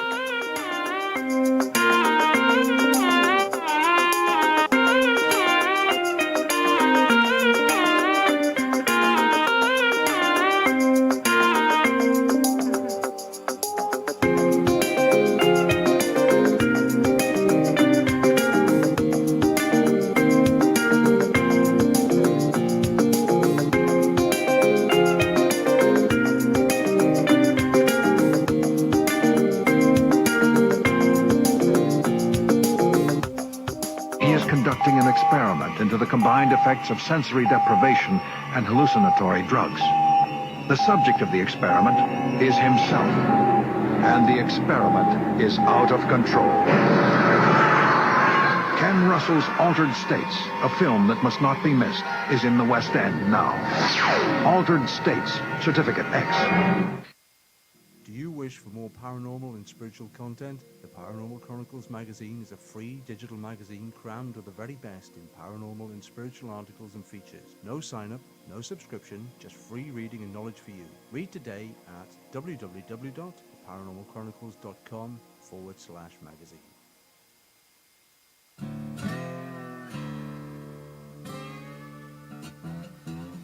Oh, come on. I'm Southern, but... nope. That'll do. Hello, I am Kat Hobson, host of Paranormal Experience here on WBHN Digital Broadcasting out of Birmingham, Alabama. I enjoy having guests from all areas of the paranormal, from ghosts to ufology to cryptids and beyond. You'll find some of the best researchers in their fields bringing you some great information. Join me on Wednesday nights from 8 to 10 p. Eastern here on WBHM Digital Broadcasting.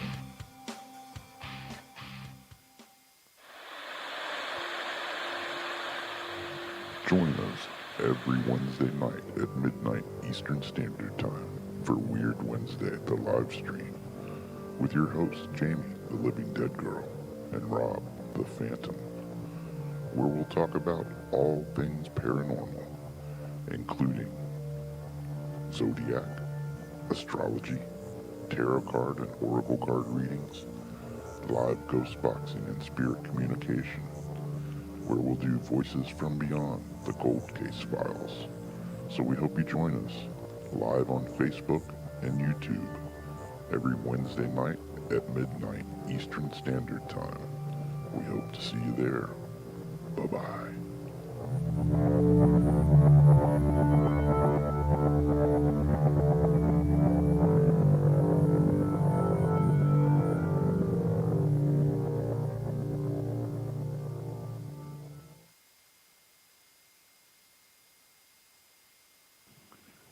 Paranation Magazine is a new paranormal magazine based out of Denver, Colorado.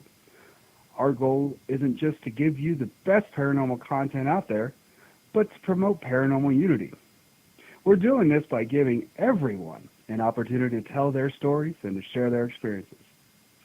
For more information, follow us on Facebook at Paranation Magazine and soon, paranationmag.com. I've Never Met a Dead Person I Didn't Like is the extraordinary travels of a young, alone, and broke psychic in the highly anticipated new book from internationally renowned psychic, medium, medical intuitive, and best-selling author Sherry Dillard. Critics have described I've Never Met a Dead Person I Didn't Like as an engrossing memoir, an empowering story of how a broken girl came to accept her psychic gift, a refreshing and fun read. I've Never Met a Dead Person I Didn't Like is available through Amazon, Kindle, Barnes & Noble, and wherever books are sold.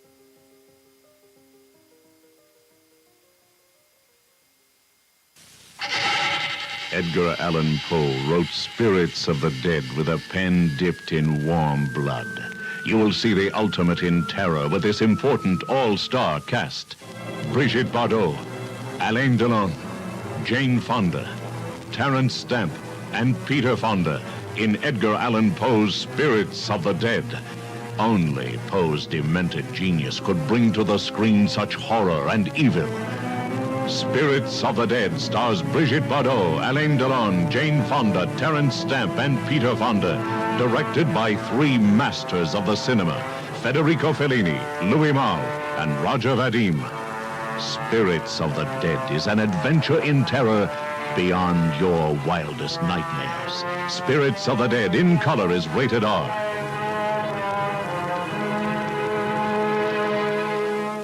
Please, Spock, do me a favor. And don't say it's fascinating. No. But it is interesting.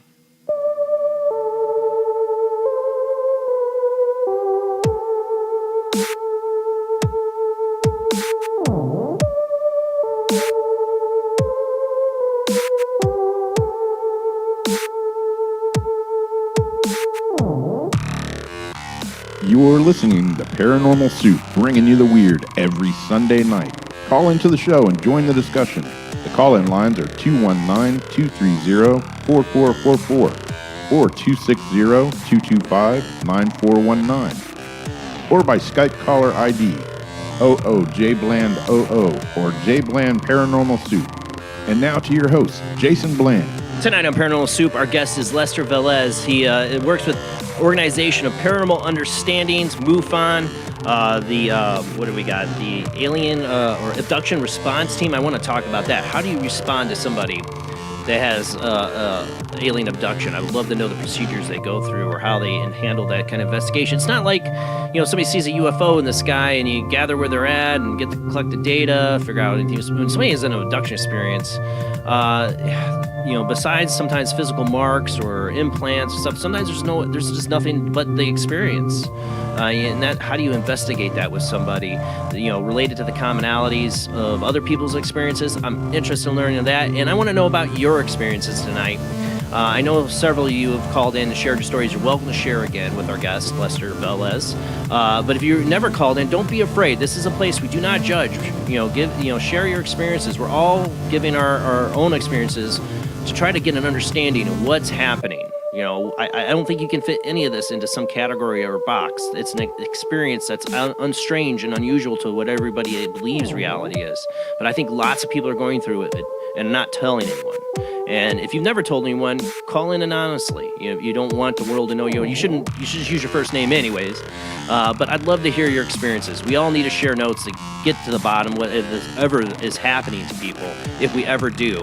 Like I said, we are the true disclosure movement, not the government telling us what's real or UFOs are real. It's us and our experiences that are really going to change things by sharing it and feeling open to. And that's why I do this show. So let's go ahead and get back to our guest.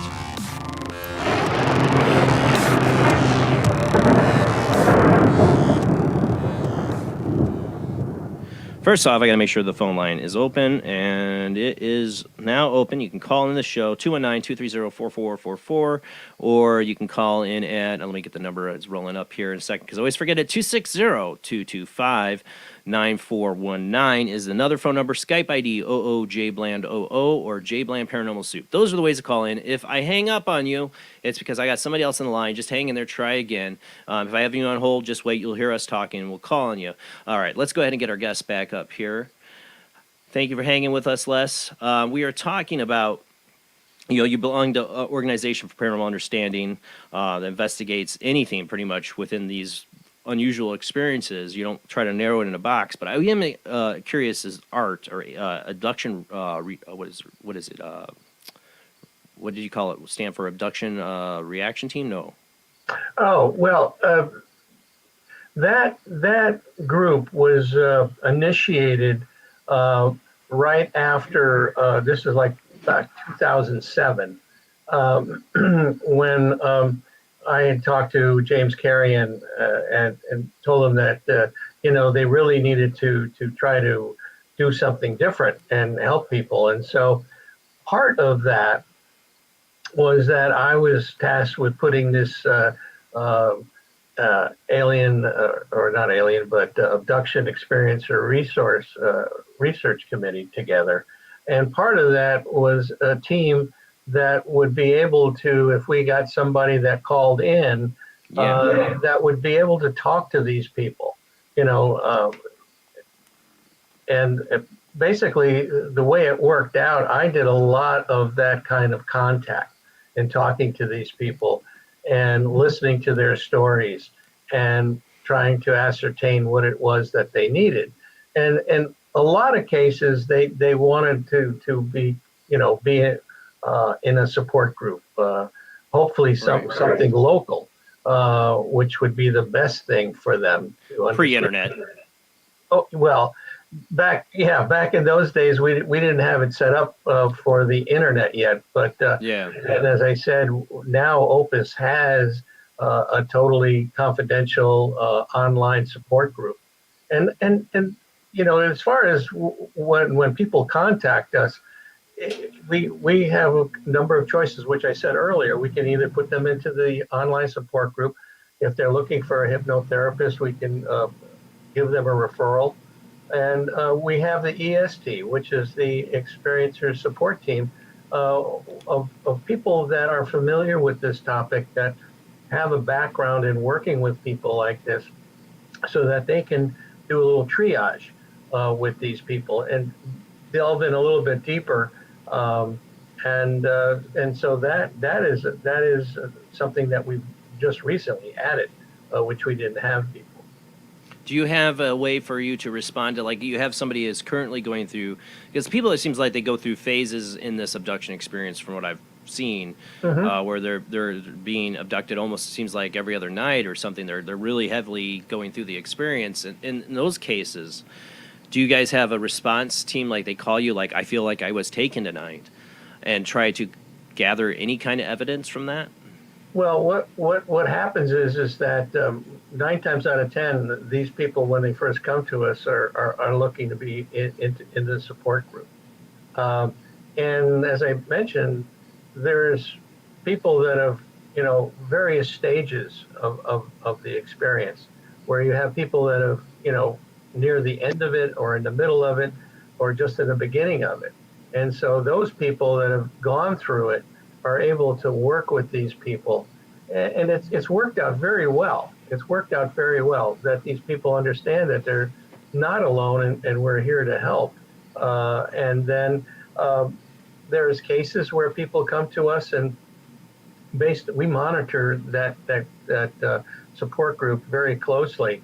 And if we notice something going on where we feel that a person really needs, more help, if you will, whether it's psychological, then we can either refer them if there's somebody local to them, or we can get someone like that to give them a call and then start talking to them. We've had people that have said, "I'm at the end of my rope. I think I'm going to kill myself," and so we have jumped in there right away and basically tried to ascertain why they feel that way and how can we ameliorate that situation so that they don't feel that way. And I can say very proudly that we have been able to do that in a number of cases. One in Greece, of all places, and one here in the United States. So yeah, it's a big deal to try to help these people, and we take it very seriously. Yeah, I mean, if you're being taken, and especially if you feel it's it's not a contactee, it's an abduction experience, you're going to have. I mean, I've seen it with people, and I wonder if I've had some symptoms from it. Is like a post-traumatic stress syndrome. Yes, You're going to absolutely. have, things, feelings you have, and anxieties you can't explain because you don't even understand the situation that's happening to you. That seems like the scary part. We do have somebody on the phone line I want to get to here that's been waiting. We got Zach on the line. How you doing tonight, Zach? I'm doing pretty good, brother. How you doing? Doing well, trying to get better over this cold I've had for a week now. I hear you, man. I hear you. So tonight I would like to share my own experiences. And I know many of you have heard of them before, but wanted to share them again. And Les, I just want to get your opinion really just on everything that I've experienced. Mm-hmm. So this happened, well, I should say the first incident happened, it was in April of 2009. I remember going outside in my backyard. My mother was there, and she told me, I saw something flashing up in the sky. And I look up, and sure enough, I see this bright white flash. I'm like, well, that's really weird. But then I see it again, and then a few minutes later, I see it one more time. I said, okay, that's really strange. But I don't think much of it, and I go back inside, and I go to bed. The following morning, I wake up. I'm on my right side, and I can't move. But I can feel that there's somebody in the room there with me. And I feel like somebody had pressed their lower finger in my lower back, like they're pushing a button. And suddenly I start shaking and vibrating. And I don't know what's going on. And I'm not able to speak either, but I'm faintly able to get out, "Who are you?" in a faint whisper. And I feel some tension loosen off my neck to where I'm able to turn slightly to my left. And I look over, and looking down at me, I see this tall entity with, I assume it's male, please excuse me if I misgender the being. Excuse me. But I saw this male figure just looking down at me with long blonde hair, pale white skin, and a silver jumpsuit. But what really caught me off guard was really just this entity's eyes. There were absolutely no pupils in this being's eyes. It was just pure white. And all I kept saying was, "Who are you? Who are you? Who are you?" And finally, just the shaking stops. I look over. This being is gone, and I'm absolutely scared out of my mind because I never thought that something like this would ever happen to me. Well, moving forward about 2 months, I'm taking my younger brother to karate practice, and I look up in the sky and I see this silver sphere up in the sky. And 2 seconds later, I see a small light emitting from the center of the sphere. It starts to slowly engulf the entire vessel, and then it just vanishes completely. There's no trace of it whatsoever. Flash forward to another 2 months. This is in August. I go out in my backyard again. I'm just by myself. And for some reason, I ask up in the sky, I say, if you guys are willing to give me a second chance, could you send somebody down to talk to me? I see the same white flash up in the sky. And to me, that was some kind of confirmation that they had heard my message. And I go back inside and I go to bed. The next morning, I'm waking up, and the state that I'm in, I can only describe it as almost like if somebody is, like if you're on the verge of waking up, you're in that kind of delirious state, or as I would say, probably like you're high. I didn't take cannabis at this time, just letting you know. But I woke up in a very kind of delirious state. I feel my upper body is being moved up, and I'm sitting up. To my right, I see an entity that has long blonde hair, is in a blue jumpsuit, but I can't really see his face at all. It's very silhouetted. But I can see to my left that there were two other beings that were there. I couldn't see their faces, but I can tell that they had the same pale white skin, but they were in brown jumpsuits. And I can't move except for maybe moving my head a little bit. And I remember looking over at this being, and I asked its name, but the name that it gave me was 92. Now, the interesting thing about it is that I would ask a question telepathically. This being on the right would answer to me verbally. Huh. I asked its name, and it said 92. 92. And Okay. I even asked him. I said, "Why can't I move?" He said, "You're difficult to handle." Okay, I get that. So, and I'm able to move my hand, my right hand. I try to reach my hand up, try to say, "I'm Zach," and he says, "We know who you are." And I remember asking him too this. I said, "Do you remember this? And do you know who this entity is that visited me last April?" And he said, "I don't know." And I can't really remember too much of the full conversation, but I remember at one point asking him, I said, "May I feel your hair?" And he takes his hair, he leans over a little bit slightly, and I take a little bit of the hair in my fingertips, and it feels thick like straw. I'm like, okay, this is really weird. And then at one point he said, "We have to go." So he gets up and he walks away from the bed, but he just vanishes right out of thin air. And then I see to my left side, I see the two other beings. They're walking away as well, and they vanish in the same method. And I suddenly come out of this state that I was in. And I'm fully awake now, and I'm thinking, oh my gosh, this is profound for me. I've never had another experience like this. It wasn't a bad experience. It was just more neutral, more as confirmation of, hey, what you went through, yeah, this happened. But that's not the end of it. A couple weeks after that, I was out in my backyard again, just getting some of the night air.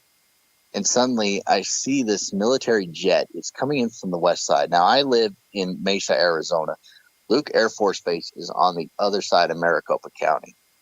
I'm like, what is this jet doing all the way out here?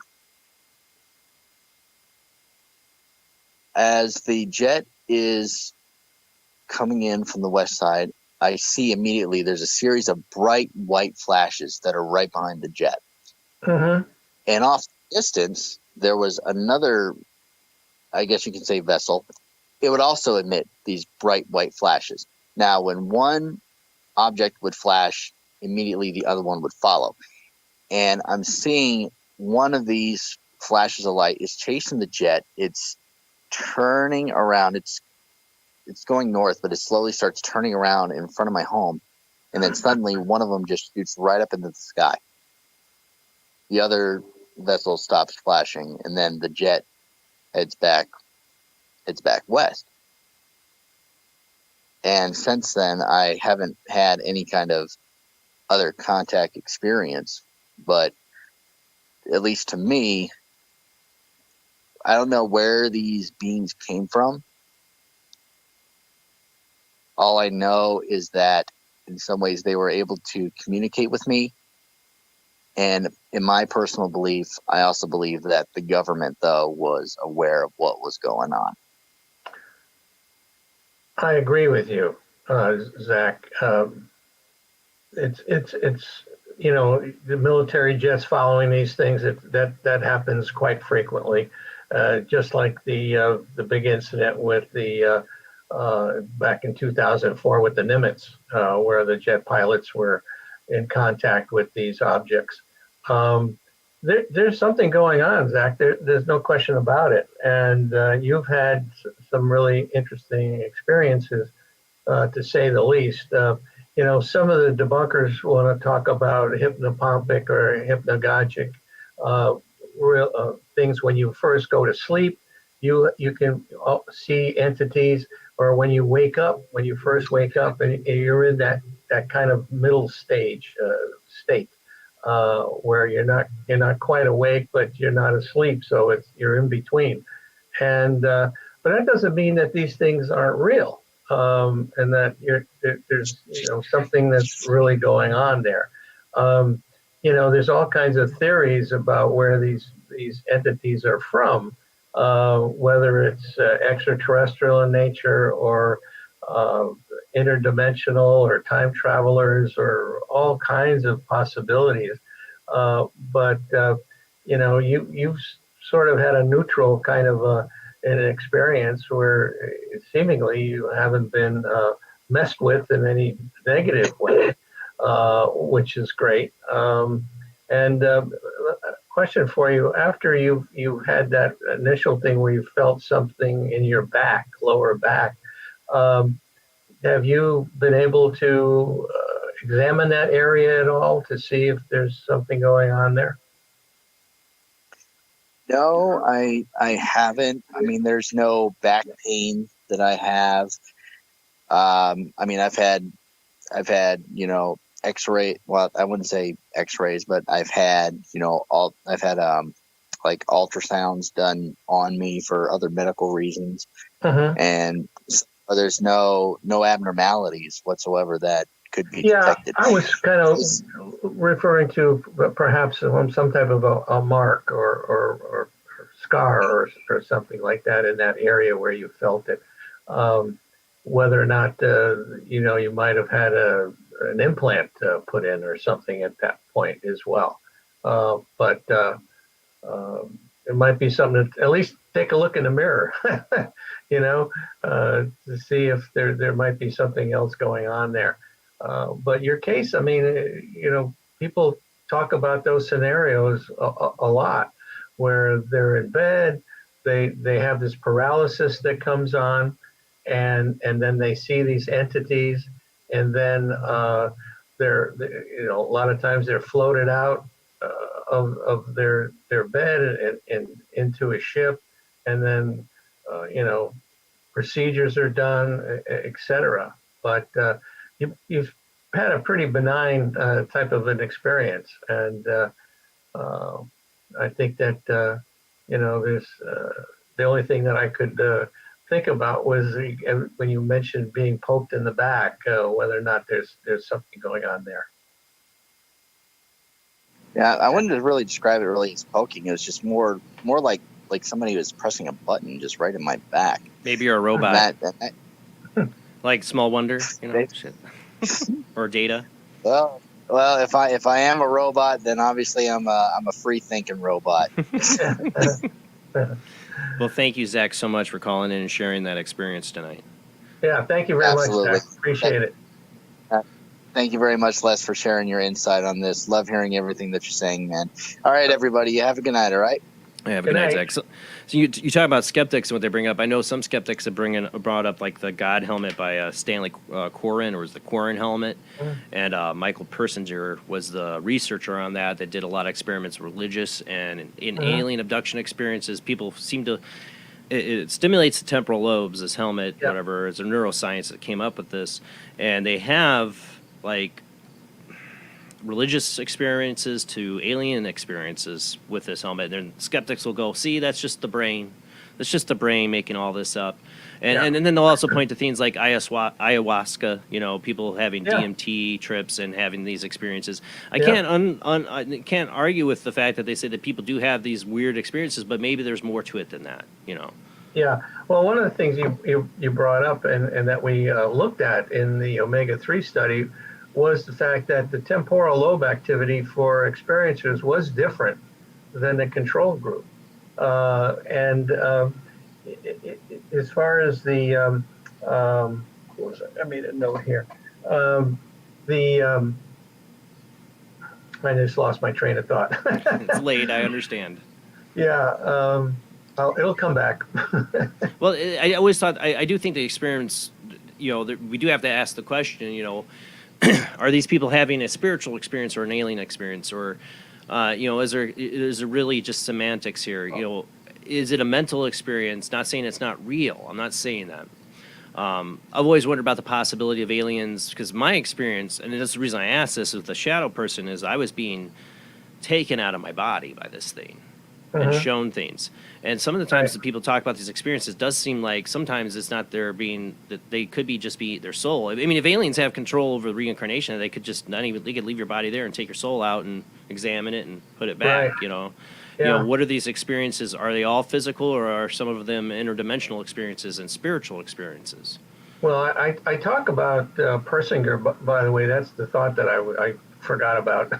That he did these things, as you mentioned, and then there's been a number of other people, a group in Scandinavia, that did similar things and didn't come up with the same types of reactions.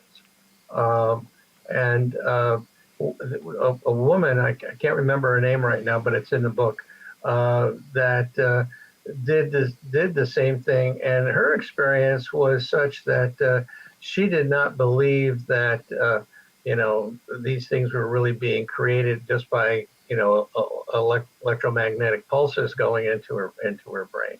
So again, there's a lot of different ways to look at this thing, but I don't think it's something that the brain is making up. I don't either. I mean, like I said, Terry Lovelace, I would bring him up a lot because he's one of my favorites and he's a friend. But I also felt like he had some of the best, like, physical evidence of abduction. When it comes to the X-rays. Yeah, Jason, Do you remember Katrina, who's a medium, and she's really good at what she does? She actually had her brain scanned on Yeah. YouTube, and they did an experiment while she was having these experiences. She can talk to the other side, people's past loved ones and things, that it was not coming from the imagination Right. side of her brain. Is Chuck Kennedy, was that the name of the doctor that did that? He was experimenting on mediums and psychics, and just trying to study their brains. And our friend Katrina Cooper, and she's had her own alien experiences too. Another medium friend of mine. It does seem like they have an interest in people with psychic abilities. Or maybe it could be because they're the ones they can communicate with. Like Zach, I found it interesting. Zach said, he could that they could hear his thoughts, but they had to verbally speak to respond to him. Maybe it's because he wasn't able to receive their telepathic thoughts. It's possible. That's absolutely possible. Yeah, and I think we mentioned this early on in the show that the area between the caudate and the putamen, where there was a lot more connections in these people that proved to be psychic, and then it was generational, and so that these non-human intelligences are following families, generations of that kind of ability, and I mean I talked to many psychics that have phenomenal abilities to. A lot of them are working with police departments and finding dead bodies, and they're finding missing people, and how is it's like there is no time. I mean, because they can look in the past, the present, and the future. I had one of the psychics was telling me a story about a woman that came to her and on a subject, and during the session, the psychic had to tell the woman something about her son and said, "I need to tell you this. Your son could possibly commit suicide. You need to really watch him." And the woman said, "That's interesting because we are concerned about that." And she came back for another session with the psychic, and unfortunately, the son did commit suicide. He was successful, and so how the hell can people tap into that? So once you cross that bridge, anything is possible. There was another doctor that I was coming back from a symposium, and she happened to be the head of St. Jude Hospital, and we started talking about what I coming from from this conference, and she started telling me a story about this woman at this hospital that she had worked at previously, who had cancer, and that they were going to operate on her the following morning, and when they came in to get her, she stopped at the doctors and said, no, I don't need it anymore. It's gone. They came last night. And so they thought she was freaking out. And so they took her in and they did an x-ray just to double check. And sure enough, the darn thing was gone. So here's a case of healing going on with these entities. And I have an experience with that too. One of my experiences I have related just a couple times on this show. And I, again, like I said, I've always been wired to not look at these things. They're just dreams. They're nothing real. But when I had to start reflecting on a lot of this stuff, after reading Incident at Devil's Den by Terry, it really kind of got me to start reflecting on a lot of these. You have so many, you should be looking back and going, what is actually going on here? One of my experiences is I was really sick like I'm now, worse than I was now, because I was a heavy smoker. And so I was way more sick. If I had, probably similar virus, bronchitis, chest congestion, I felt like I couldn't breathe. I was miserable. And I had this dream where I was on a ship, and there was the typical, kind of, I wouldn't say grayish aliens. I mean, they were more brownish. Sure. I wouldn't say gray. Right. And I wasn't scared until they put something down my throat. and they were showing me what they were doing, like a mental image of what they were doing, which was filling up my lungs with this fluid and cleaning it out, and they were chiding me for smoking. And because I felt like that night when I went to bed, like I was going to die from not breathing. I was how congested I was. I was miserable. And when I woke up the next morning, all my symptoms were gone. My chest was totally clear. I wrote it off. It's just a dream, you know, but I've had to reflect on these things and wonder if it's more than just a dream. And, you know, and of course I smoked for many years after that. I didn't listen to the aliens. It took me a while to get it through my head to quit. But I, you know, is that just my imagination? I don't know. I don't know what to tell you, but I had that experience. It was, you know, it felt, you know, very real in the dream and really scared as I'm like, they're putting this in my throat and trying to calm me down and show me what they're doing. And then I wake up and I'm totally fine. Is that an experience? I don't know. Yeah, well, it certainly sounds like it. I mean, there's so many different things that are going on. I mean, I was at this conference in Vegas, the MUFON conference, and I was giving a presentation in the morning to an experiencer group. And one of the people in the group was Robert Salas, you know, the Maelstrom Air Force base case where the missiles got shut down. So he was the guy that was in charge at that time. And he comes up to me afterwards and he says, "Can I speak to you?" And I said, "Of course." And so we went to my table. I was hawking some of my books over there, and he starts to tell me, and his wife is with him, by the way. They start to tell me about their experience. Both of them are experiencers. They've both been, you know, taken. And his wife came back and had ability to heal people, which, you know, so here's a story where somebody gets abducted and they come back and they have this healing ability to heal. A husband and wife being abducted, one who worked at a nuclear facility. This gets me to a point. I've had Terry Lovelace on the show, I think, 3 times, and we always end up getting into this with him because of his story. Because him and Toby is the name he gave his friend. You know, they worked for the Air Force. They worked at a base that had nuclear weapons. You know, so you know.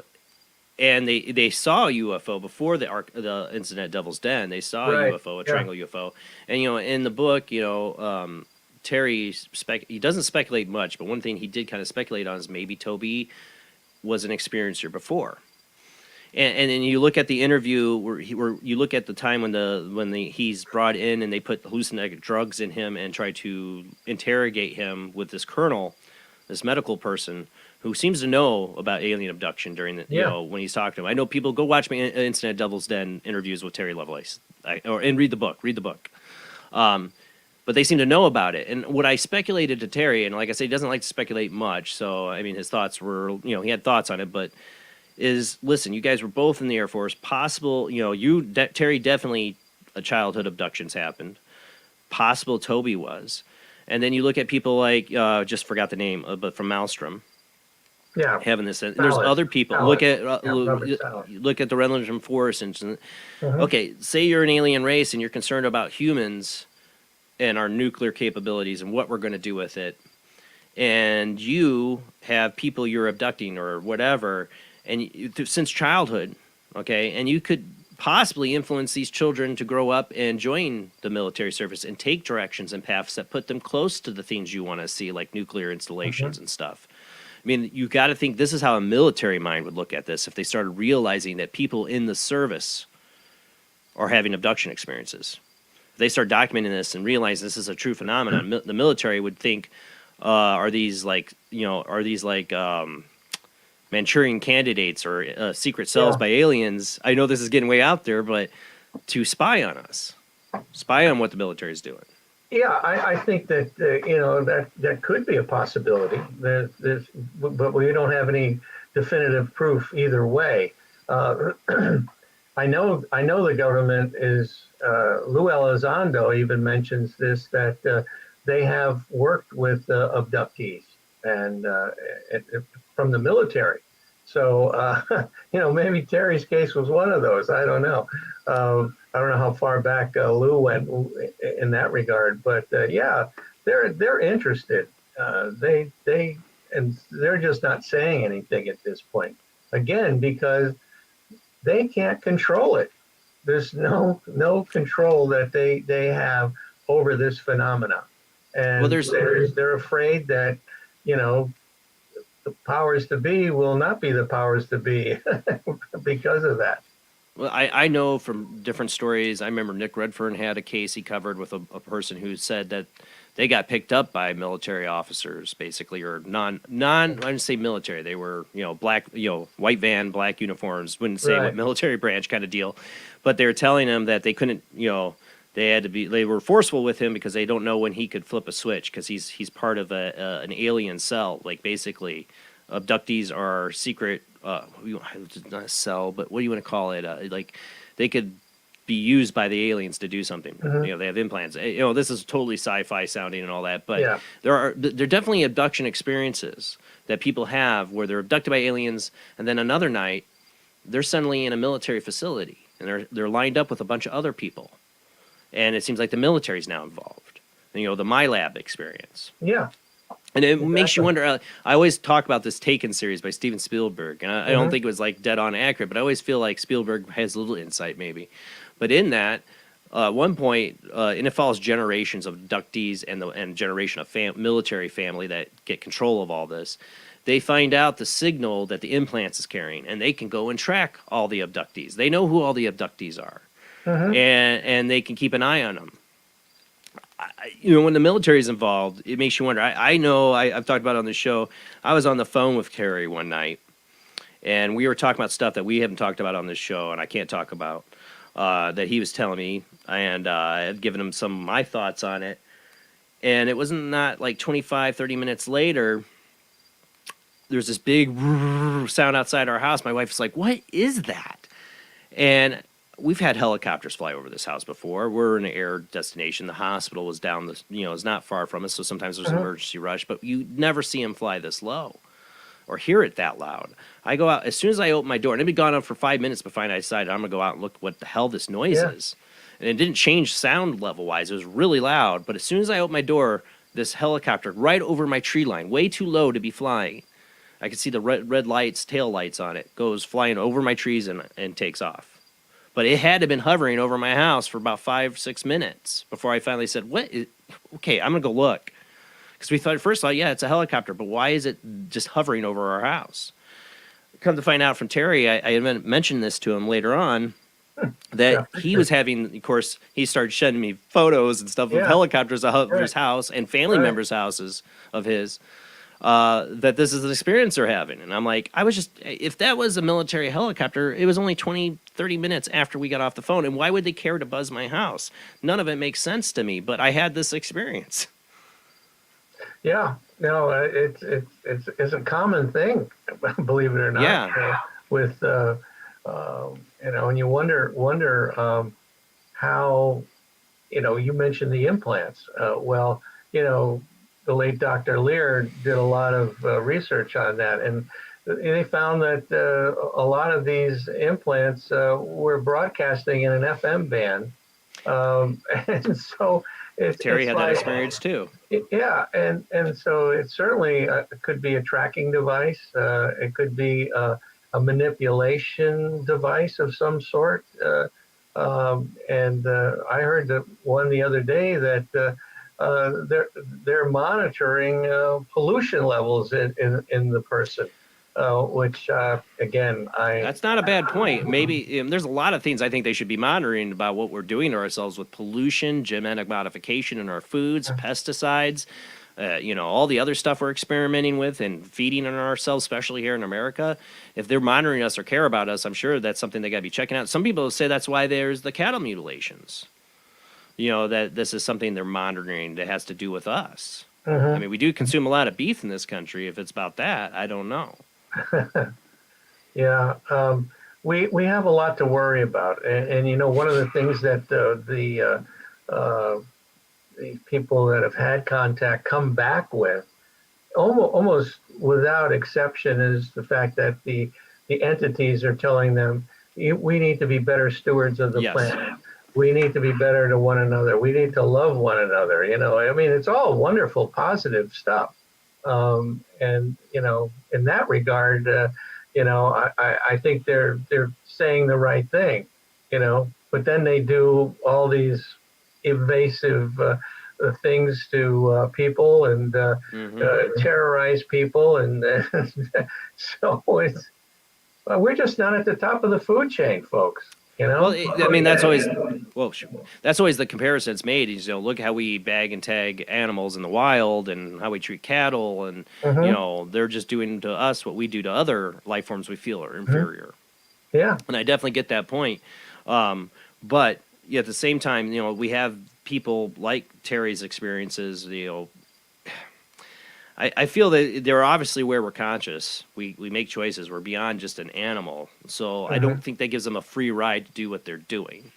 You know, in a sense, what they're doing. The question is, when people talk about we need to take better care of the planet. I know there are a lot of alien abductee experiencers have told that they've been shown different scenarios of the end of the world. The aliens have showed them the world ending, like they're looking for the reaction to it.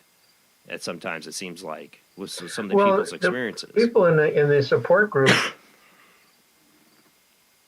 they get a feeling, or they get a telepathic communication of some sort that says there's going to be a tsunami, or there's going to be an earthquake, or a volcano erupting, or all kinds of things like that are going to be very, very dramatic.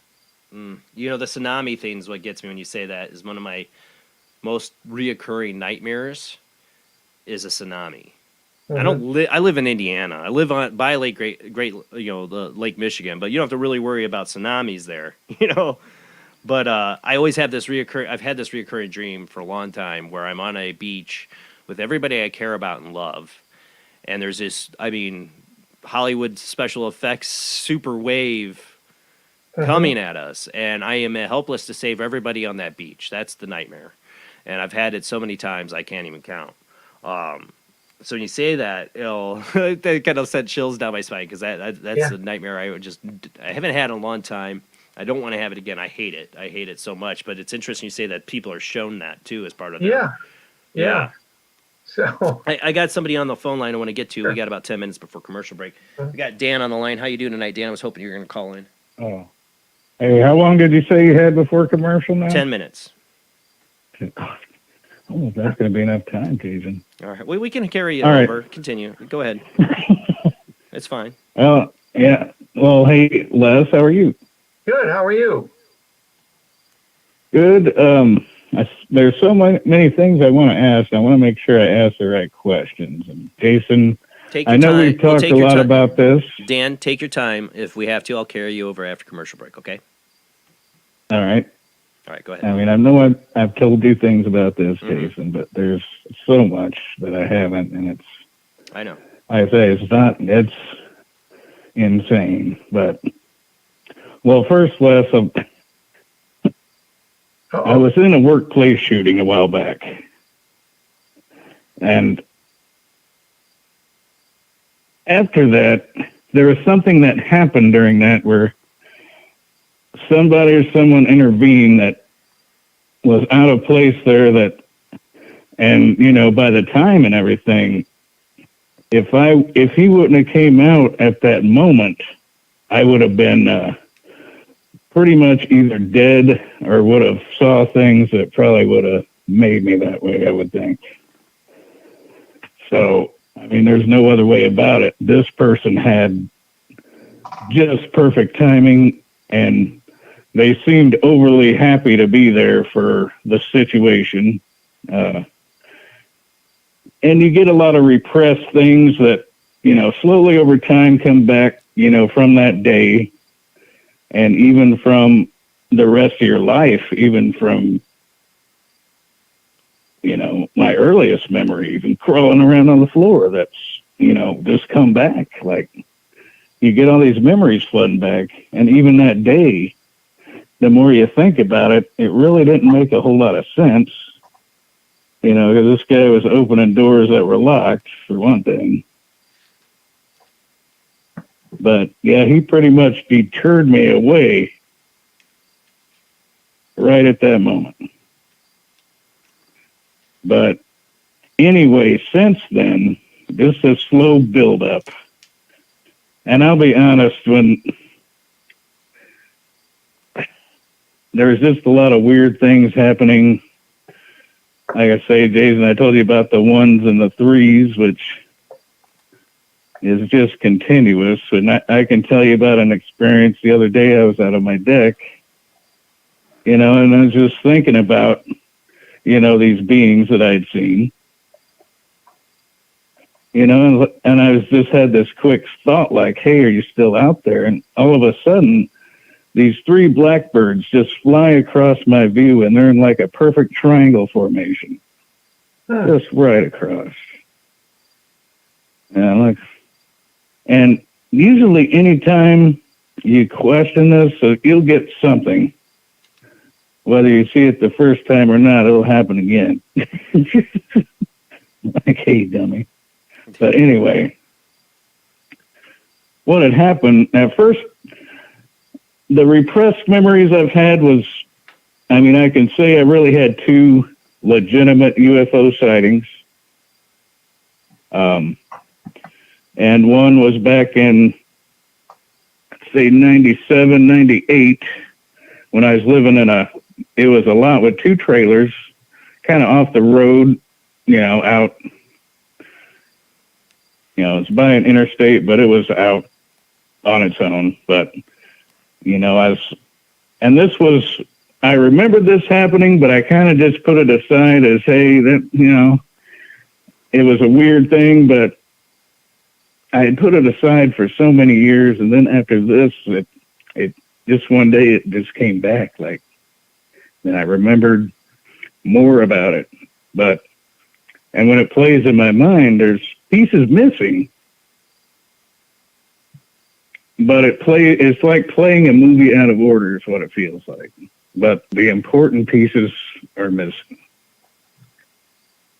But basically, it was a triangle craft, and it couldn't have been more than a couple 100 feet off the ground. And, as far as size go, I'd say your smallest size passenger jet, at least. It wasn't super huge, but it was pretty big. We're talking 3 lights on the corner. There were 6 smaller lights surrounding a bigger, dimmer light in the middle that was like a dimmer purple red. It wasn't really bright at all. It was just dim. And the sound that I remember hearing is like, if you had like a bunch of Tomahawk helicopters just, hitting full engine power at once is the sound I remembered. And I remember seeing this thing spinning, because I remember opening the blinds on my window, and I literally had my face up against the cold glass. I remember my face up against the cold glass looking at this thing. As it had zipped by, it was just slowly rotating by my view. And then I remember it turning. And then after that, it's like the next thing I remember, I'm standing outside my door, and I see it go right above me. Right? So I get a perfect underneath view of the thing, and you can see that it's,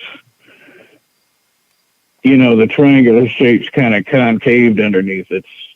It's like the outside has a point to it, almost like a mini pyramid. Not quite triangle, but like a really shallow pyramid. And, I see it go across there. And, I started remembering that. And, there was another incident when my son was little, and I was out there pushing him on a swing, and he had pointed out something to the sky on me and asked me how come that airplane doesn't have any wings, so I looked where he was pointing, and sure enough, there's a cylindrical object just about as high as that triangle was, maybe a little higher than that. Just slowly, slow. This was like at least a 2-minute sighting, just watching it slowly fly across there. And this is daytime. And you could tell, and I know, Jason, you said your cylinder was kind of blocky and Star Warsy, right? Yeah, I just said it didn't have any lights, and it had like this blocky-ish pieces in it, like a jigsaw kind of thing. See, this was smooth. You could tell it was just smooth, sleek, and metallic. It didn't have any blocks to it. It's just because it flew towards the sun, which it was starting to set. It had just starting to set in the afternoons, and you could see the sun gleaming off of it. It's hard to describe. I mean, it's something that looked like metal in the sky. Yeah. And as it flew towards the sun, I watched it as it flew towards the sun until I couldn't see it anymore. But yeah, it's about 2 minutes. No sound at all. That and the triangle, all the different shapes of the, What I find interesting, Captain, is me and you met on a game that we play, but we're about almost the same age, and we both had our kind of UFO experiences in the same years, 97, 98, and I've had my weird. I've been thinking about that. Yeah. And you have very much like it seems like after your experiences like a telepathic connection. Dan does some really amazing artwork. He's done some for the graphics for this show. But he's done some amazing alien artwork, is all I can call it, Dan. I mean, you've made some incredible artwork of alien-themed stuff that, you wonder if you're being influenced. Dan, I got a question for you. Are you comfortable with what's been going on with you? 100%, yes. Okay, great. He just has lots of questions that I can't give him answers to, I'm not saying that you might be able to do either, but I know he has lots of questions about his experience. I wouldn't say 100%. There's still a side of me that's a little, concerned about my sanity, I guess. Yeah. But anyway. That's understandable, though. Hey, did you do any hypnosis at all? I have not. Okay. Oh, and another thing I forgot to tell you about that Triangle of Spirits, another piece of the movie, I remember knocks at the door. Ooh. And that's all I remember, too, knocks at the door. Uh-huh. And I also remember, and this is a pretty recent one, I remember the helicopter sound being attributed to actual helicopters around this thing. Uh-huh. You're not the first person to describe a triangle UFO with helicopters trailing behind it. Right. And a lot of people have seen it wasn't so long ago. I had this memory, and I remember helicopter. It's almost like a police helicopter with their searchlights out, but I remember it gleaming off the back of this thing, and you could see the back end structure of this thing. So you had, it's almost like these louvers that were, I don't know, maybe 4, and like I say, it was a little Star Warsy looking. You could tell it had some kind of structure to it that was weird. We got to go to our last commercial break, Dan. I'm going to hold you over because I know you got questions, and I know Les is going to have questions for you, I'm sure, hearing your experience. So hang in there, bud. We'll continue this conversation, but we got to go to our last commercial break here. We're talking with our guest, Les Velez, tonight. We're talking about alien abduction experiences. We got Zach called in about his experience. We got Dan waiting on the phone to continue about his experience. We might be able to fit in another phone call if you've had an experience. I'd love to hear from you. But we'll be back after this short commercial break.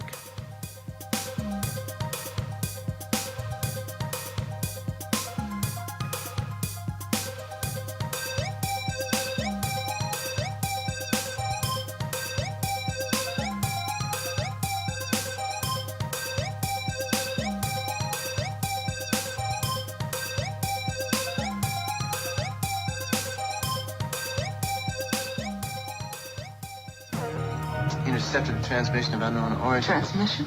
Out here? SOS. Human. Unknown. Alien. Certificate X. Exclusive engagement at the Odeon Leicester Square. Now.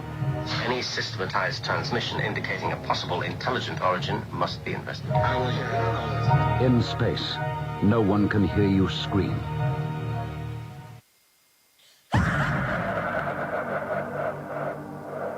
If you are interested in discovering the truth about the paranormal and want to hear from leading researchers in the field, join Justin Brown on his 3 weekly shows named My Paranormal Soapbox, Necromancer Live Show, and the Supernatural Symposium, live on Facebook, YouTube, and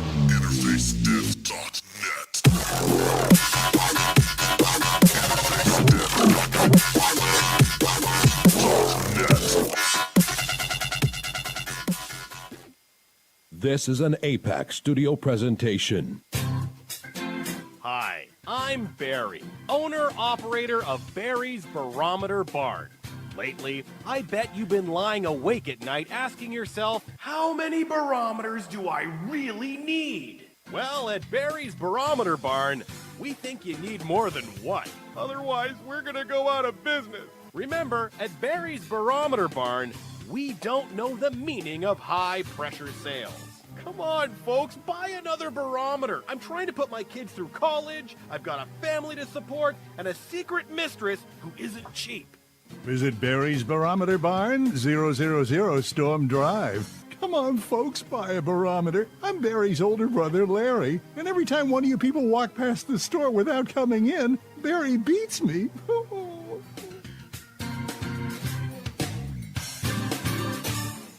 This has been a presentation from Tim Morgan's APAC Studio. For more almost professional amateur comic studio content, visit the APAC YouTube channel. Search APAC 2002. That's APAC 2002 on YouTube.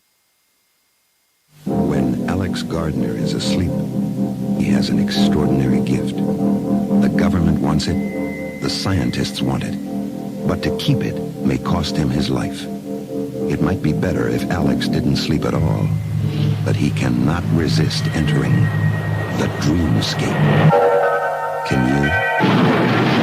See Dreamscape in the West End and all over London now. Certificate 15. It takes an extraordinary adventurer to enter the dreamscape. Are you intrigued by Paranormal Talk Radio? You'll love the new Paranormal Radio app from Talkstream Live.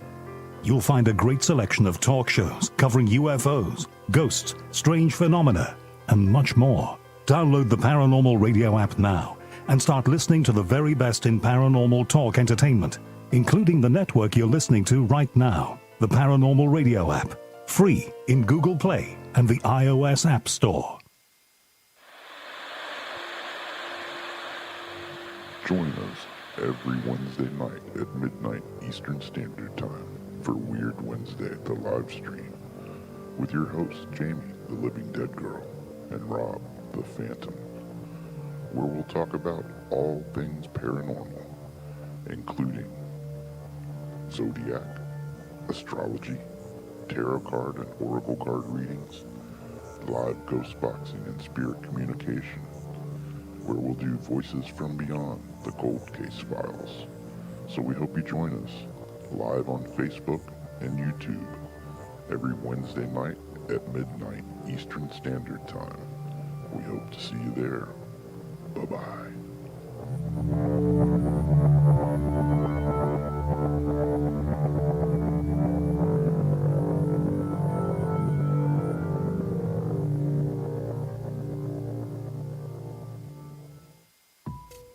Since 1948, Fate magazine has brought you reports of the strange and unknown, all of them true. Fate Radio is carrying on that tradition, bringing you the unusual, macabre, strange, and bizarre. Join host Kat Hopson Sunday nights from 8 to 10 p.m. Eastern on WBHM Digital Broadcasting.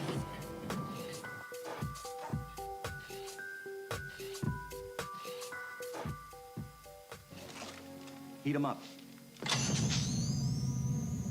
Do, re, be gone.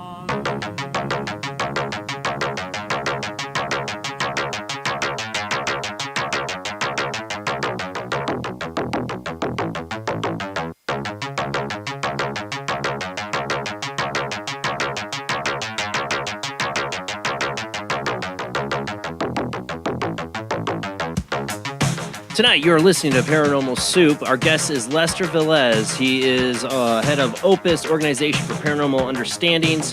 Been a researcher for MUFON, and we're talking about alien abductions. Tonight, the phone lines are open. We'll see if we can get another call in. Right now, I have my friend and regular caller, Dan, on the line about his abduction.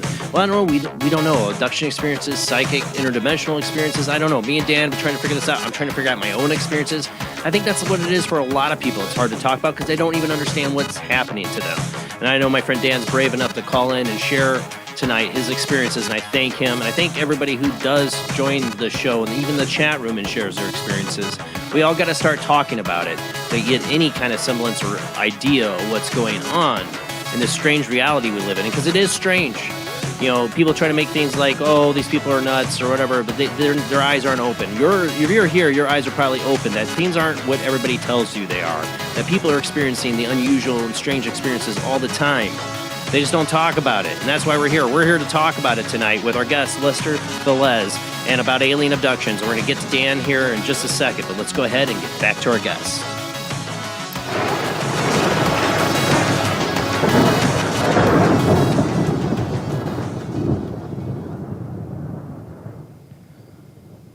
All right, we got a half an hour left of the show. We got Dan on the line. Thank you for hanging in there with me, Les. Sure. Before we bring Dan back, you've heard some of his experiences. Before we let Dan go on, did you have a question for Dan yet?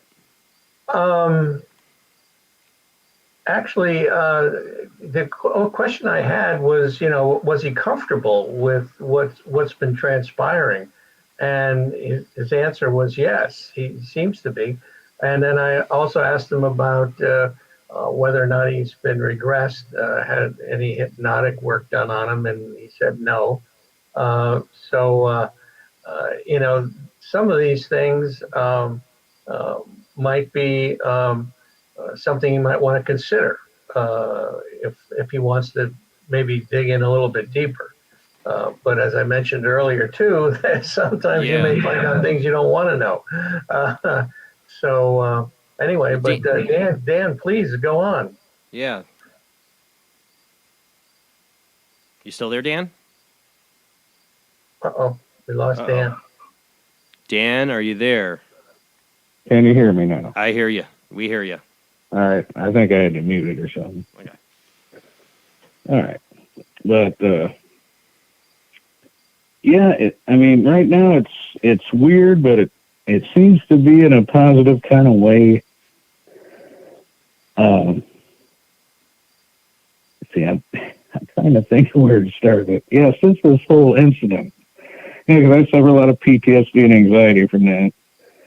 But at the same time, usually every, 2 or 3 weeks, I'll get a little something, maybe it's something from my childhood I'd forgotten about or I pushed aside. Like as a child, I remember seeing small green orbs, like coming through my door. Do you remember that? I do remember seeing, like, people, like, it's pretty recently I realized that maybe I haven't always seen things the way other people do. There's something that changed after that shooting that it flipped on a switch or something. So I'm getting a lot of, honestly, really a lot of strange psychic stuff emerging from that, I guess. Yeah. Dan, it's hard to describe. Yeah. Just listening to you and your voice right now, I would suggest you go see a person that is familiar with PTSD, because I get the feeling that's what's going on with you right now. And a person like Yvonne Smith, for instance, I don't know where you're located, Dan. Where are you located? Middle of the country, pretty much. Okay, middle of the country. Illinois. Yeah, right in the middle of Illinois. Yep. Okay. Yeah, you might want to just hit our website, opusnetwork.org, and we can hook you up or refer you to someone that is familiar with the type of experience that you're having, but also deals with PTSD. That's my gut on that, Dan. And you can tell me I'm crazy, but that's the way I'm feeling about you right now. Well, a lot of people that have these experiences, I mean, are having post-traumatic stress syndrome from it. They've never been in a war. They've never had anything major happen. They didn't have. I mean, the incident Dan had happen to him, the real life, active shooter incident, will cause you to have that. But it sounds, Dan, from what I've talked to you and what Les is hearing, that this stuff is way before that. You've got a lot of stuff that might be buried. Yes, and and once you remember this stuff, you're like, oh yes, I remember now. It's stuff you see on a movie, and honestly, before this shooting, I didn't understand, PTSD. I thought, how can you forget something so easily? But now I get it, But it's brought back a lot of experiences. The weirdest is the carrot genie that came out of my closet, more than a few times. That's the best way to describe it, is a carrot genie. A carrot? Like a little genie guy, and he's got a carrot, and he's trying to tickle my armpits with a carrot. Yeah, Is this a it's weird, Dan, is this a childhood memory? Yeah. Yeah, okay. No, that's interesting because we've talked about this on the show, unless I'm sure in doing your research, they talk about scream memories. And a lot of people's childhood memories involve something like a toy clown or a large rabbit. Or large rabbit. They did this in that. There's another reason why I love Spielberg's Taken miniseries. In that, it's a chipmunk. This kid's reading this. His parents read him a story. And next thing you know, this chipmunk comes in. It's like, come follow me. And the kid walks outside, and the chipmunk opens up this tree. Like, come into my tree house. We're going to play. The kid goes inside, and it turns into a UFO and takes off. But what they're representing is this whole scream memory thing, where especially with children, they don't want to scare them being big, crazy-looking aliens. They appear to them as these cartoonish kind of things. Right. And it's not, it's weird stuff. when you remember it, and you're like, oh yeah, just pop out of the closet and come tickle me and go back in there. What it means, I don't know. But it was a multiple occasion thing. Yeah, no, I get it. And the same with the sounds that I remember, like waking up with the sounds.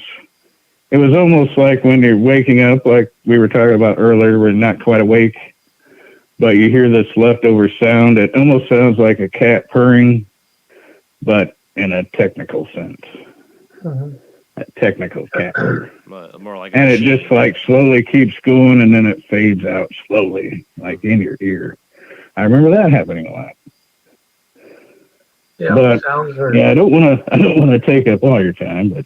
No, I'm glad you called in, Dan. I was hoping you would, because we talk a lot about this stuff, and I like I said, I don't have answers for you. I don't know, and I mean, but we got to share these experiences to figure something out. Well, Dan, you're not alone.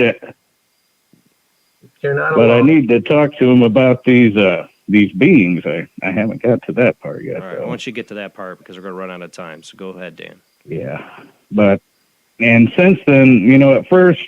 I'm kind of like Jason. He's had a lot of paranormal things all his life, it sounds like. And I've kind of been that same way. I've had some weird things happen all my life. And I mean, right now, I could have a ship come into my house here and I'd be like, oh. Before we run out of time, though, Dan, whatever. Let's get to the beings that you feel like you've had interactions with. Yeah, it's clear that they're not alien beings. They've made that abundantly clear. They're gold, like a bright resonant gold, almost like a metallic gold, but not entirely. Kind of hazy bluish eyes. Go ahead, Les. They look alien-like in a way. I mean, that's the best way to describe them, as alien-like, but they communicated to you that they're not like aliens. They're what, interdimensional? They just tell me that they're more. I mean, when you're there, like light beings, light beings. You can pretty much feel that it's like an energy, this old energy, and they've told me that. A lot of things I'm not going to understand. Like we end up in this telepathic state. It's like they latch on to my, not my body, but my mind, I guess. And it's like this bright gold area, and there's usually three that are up there communicating. But there is several, I would say, millions in the background. Yeah. You Have can you had a see, you can see them all moving. Yeah. Hey, Dan, have you had a chance to really talk to other people about this, or are you just kind of keeping all this to yourself, other than Jason here? Well, yeah. I've only talked very little with my wife, but no, not really talked to a whole lot of people about this at all. Yeah. Especially this part. This part. Yeah, and that's a problem, because you got this But- all bottled up inside you, Yeah, exactly. and you don't know where to let it out, and that's why I think a support group would be a real benefit for you, so you could tell your stories and get feedback from people, because it really is a great. I think probably one of the best things that people can do, like yourself, that don't have an outlet for telling your stories. I agree, Dan. You really should look at connecting on that opusnetwork.org site. I am going to let you go, Dan. I know there's so much more, but I do have other people that are trying to call in, and I got a question in the chat room I want to get to before we run out of time. But I want to thank you so much, Dan, for calling in and sharing with us again on this. Yeah, thank you, Dan. Yeah, thank you, Les. I will look into that. Thanks, Stacey. Okay. Have a good night, Dan. Thanks. I see Adriana's question about what percentage of the world population has had alien contact. Well, the Roper organization, way back in '92, did a survey, and the bottom line is they came up with a 2% figure, which at that time the population of the United States would translate to 6 million people. So now that we have 7 billion or going towards 8 billion people on this earth of ours, and you figure 2% just by that organization. But I've got a theory that I believe that we've all had an experience, whether or not we consciously remember it or not. In my case, I don't remember it, although people have told me I've been on board a craft and I've been taken. So it's very interesting. Yeah, maybe it's just everybody's being taken at some point, but only so many people remember it. We got one more phone call, I think, here we can get in. I called them back because they called in a second ago. 860 area code. Who do we get on the line? Hi, Jason. It's Azarian. I thought it was you. Tonight? Hey, thanks for calling in. Yeah. Well, you remember me telling you before about my past alien experience. You're the one with the you actually had a physical object given to you at one point. Yes. Well, recent update is that I was abducted again. Oh. This time forcibly. Oh, no. And I do have an implant now. Okay. So I am nervous. Why don't you talk to us a little bit about this new? I mean, you have a lot of history here, and I know we can't go. We have all the time with Les here to go over that history, but just really quickly, Les, I know for Ziriana that she's had alien abductions from her childhood. She was given a what was it? What was the thing that you were given at one point? It looked like a pyramid shape, a small pyramid stone. It was grayish. Yeah, and it would glow right when they would come to get you. Is that what I remember right? Yes. I'm trying to give them the quick gist of what's going on because we don't have a lot of time. Oh, okay. Because I want to get to your new experience so you can share that with him. So just to give him some of the idea, Azaria is a regular caller. She's had some incredible experiences. The object disappeared, right, Azariana? You don't have the object anymore. But now you're saying No, after the last one. time we spoke, you're now had a new experience. Yes. Let's talk about that. Like I said, recently, I had another experience where I was forcibly taken, and I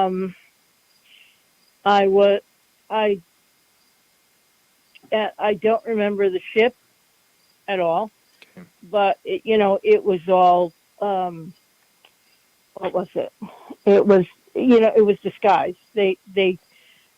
I didn't see a ship. I saw something else, and, when I woke up, I had some marks between my foot and the bottom of my leg. And I also have an implant, and I could feel it. Where is it at on your body? Skin, the implant? Yes. Where is it at? And my skin was red, and it was burning. And, I mean, now it's healed. It's been a while. Where was the implant? I still feel. Yeah, Zurian, where was the implant put on your body? It's in the top. It's in my thigh. It's in my leg. See, it reminds me of Terry, doesn't it? Where he had his was like that. And like I said, I've been nervous. I've been anxious. Yeah. And I've been questioning, after so many years of not being, let's say, watched or taken, why did they come back? And what does it benefit them? Because it doesn't benefit me at this point. And like I said, I've been having issues, and medical because issues of this now. And have you had any? Because I know you in the past. I think you believed that when you were taken, you were part of like a hybrid program of some kind, that you did have offspring. Yes. Yeah. Yes. And then you felt like they stopped coming after you were past that point as a woman to have offspring. That was kind of like where they had left you off at. Right. So you had missing fetuses? Yes, I do. Okay. Yeah. What would happen is that I would feel pregnant, have all the symptoms of being pregnant. Right. And and I would even do a pregnancy test and that kind of thing, a home pregnancy test. And the next day it was gone. I was back to normal. Who, by the way, you say you were taken? Who took you? I say the Greys, but the short ones came. There was usually 3 or 4 that came and took me. But I remember on the ship,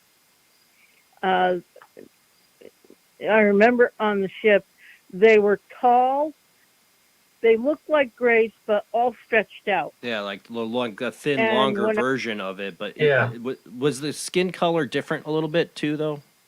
Can I ask you that? It was. Okay. But they were wearing like white. It looked what would be a female, or what I took to be a female. They were wearing like a white dress, or a white dress and a veil, like a veil, over their bodies and over their heads. So I couldn't actually, see them the way that they actually look. I had to look, I was looking at them, but through that, Do you want these experiences to continue or to stop? No. I thought they stopped. I was. But do you want? The question is, Zuriana, though. The question is, do you want them to still continue? Is the question. Oh no, not at all. Okay, you want it to stop. All right. Now, what have you done to make that happen? Anything? Well, I've tried talking. I recently went to. I've been talking to someone who is in my local chapter of MUFON, and I've been talking to them, and I talked to Royal also Another about caller it, that's had experiences, and that seemed to help a little bit, and that helped. But are you? I'm sorry. Go ahead. Are you familiar no, with the book? But I always with what? Are you familiar with a book by Ann Druffel called "How to Defend Yourself Against Alien Abduction"? No, I'm not. Okay, I would strongly suggest that book, as well as one by Kathleen Martin called "Extraterrestrial Contact." Those two books will give you some insight into stopping what's going on. In Ann's book, she has like 9 different ways that people have written to her that they were successful in stopping it. One of the things I found is that the method that seems to work a lot is that you get really very strongly telling these entities, stop it, I don't want it to happen, just get out of here. Some people have used the name of Jesus Christ and things of that nature, but being very strong and very forceful about what you want to happen, which is for them to stop, is very important. And you can't have a little bit of curiosity involved, because that negates whatever that you're trying to do. If you have to like truly mean it. Yeah, you got to really mean it, and or else they'll, if you have that curiosity, well, why, who are they, and all this questions that you could possibly have, you got to put that out of your mind. Yeah, I'd be in trouble. Well, that's what I did the first time. I got so frustrated and angry when, after the pregnancies and stuff, I said, that's it. You're done. I don't want you. You leave me alone. You leave my family alone. You don't come to me. You don't bother me anymore, And I said this all, I seemed to say this like every single night, and then I noticed that no one was bothering me, and that little rock or whatever that I had, it was gone. It disappeared. Huh. Interesting. Yeah, they didn't want any evidence. That's good. Yeah. And you have to do the same thing, it sounds like, again, for a while. Okay. Good talking to you. Thank you very much for calling in. Thank you, Zurian, for calling in. Really do. Thank you. Everyone have a good night. Thank you very much. Yeah. Everybody wanted to call in, and I did, except for Royal. I don't know if he was watching. Royal is somebody she mentioned that she talked to another listener who called in right after he had an abduction experience, like a day or two after, and he was very excited, very, very emotional about it. It's just the thing. It's these are incredible experiences people are having. It's hard to talk about it. I am proud of this show because we give people a forum to talk about these things and not be worried about criticism. And I think it's great you have the opusnetwork.org. And like I said, Dan definitely should reach out, try to get, because I don't have the answers for them. I mean, somebody else does. I'm trying to figure out my own experiences. We didn't even get, we're running out of time here, almost done, but we didn't even get into the hybrid part of it, but one of the other big aspects to this is the people having hybrid children. The fetuses that are taken and then manipulated, or actually before even they're taken, that there's a manipulation factor there, whether they're being implanted with a particular type of DNA of the whatever race is doing this. But yeah, I like trying to create a new race. Yeah, trying to that's the possibility. Well, I think one of the theories about this is that this is the way they're going to basically, without shooting their ray guns, take over. We'll all eventually be hybrids, and they will have saved their race, and our race will be different. So Maybe it has something to do with the fact too, if they're interested in like our soul and reincarnation, and they have the ability to tap into that or control that. If you were an alien race and you had that ability, and you can't physically live on a new planet because of your condition, your biological conditions won't match that planet sphere, and you could control where you put souls. You start hybridizing a body that can fit your soul. I know, really speculation, but you start making hybrids that can live on this planet, a new species that's mixed between both that can carry on the genetic strain or maybe the soul of your species into the new world to be able to live. One of the things you just made me think of it is that Gary Nolan also talked about the fact that it could be a form of consciousness that's not material that we're dealing with. And so, again, we just don't have the answers. So much conjecture, but no definitive proof other than, which I believe the implants are probably the hardest proof that we have, that something has occurred, okay, and that we've actually extracted these things and analyzed them in a big way. You're talking about hiding the evidence. Look at what they did with Terry Lovelace. Is right before he's about to publish this book, he's trying to get this information. He's warned not to, and they're told him they'd take the implants away, and they did. They did. Luckily, he got the X-rays before they did. Yeah, exactly. But it's technology. I mean, I remember Terry was doing a show, and they were kidding like a Mexican radio station coming from his knee or that area of his leg. It's like, what is going on here? I mean, but it's the most physical evidence we have of these experiences. People, there's a collection some people have of that they've done surgeries and they collect evidence of these things. They have. Oh yeah. Daryl Sims has quite a collection of these implants, and that's who I was trying to think of. Yeah, and and then I talk about Roger Lear and the things that showed up where there's no rejection by the body with these things, which is unusual right away. Frequencies are coming out of it. These things move.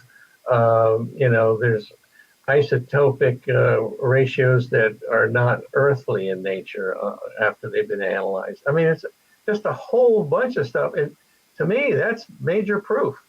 That's major proof.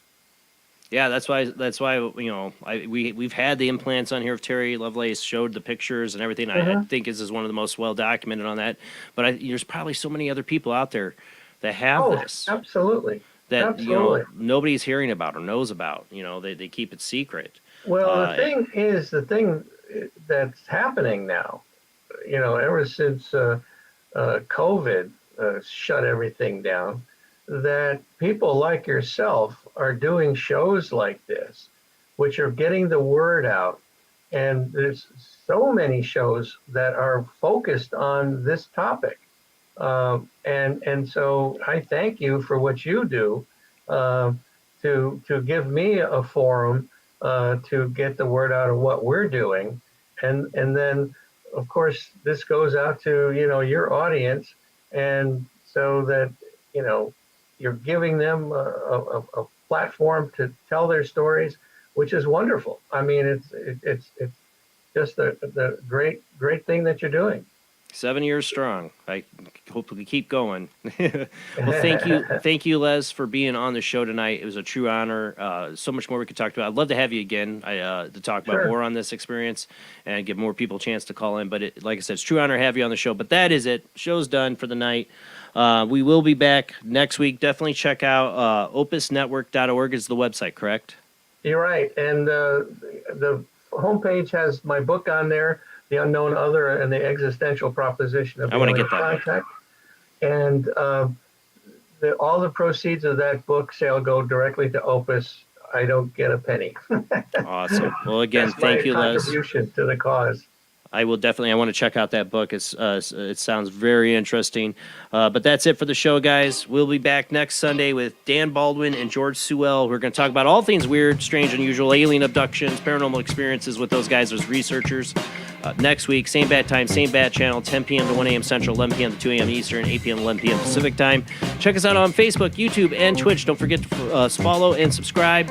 We also are on Patreon, Paranormal Soup, Jason Bland. Check us out on there. $2 a month, $5 a month, whatever you can donate, or just one donation. Helps pay the bills for the shows. You can always donate on Super Chat for YouTube as well. Thank you to everybody who shares out the show every Sunday. Keep telling your friends about Paranormal Soup, a place where it's open forum, where we can all discuss our weird and strange and unusual experiences, and where the paranormal happens live every Sunday night.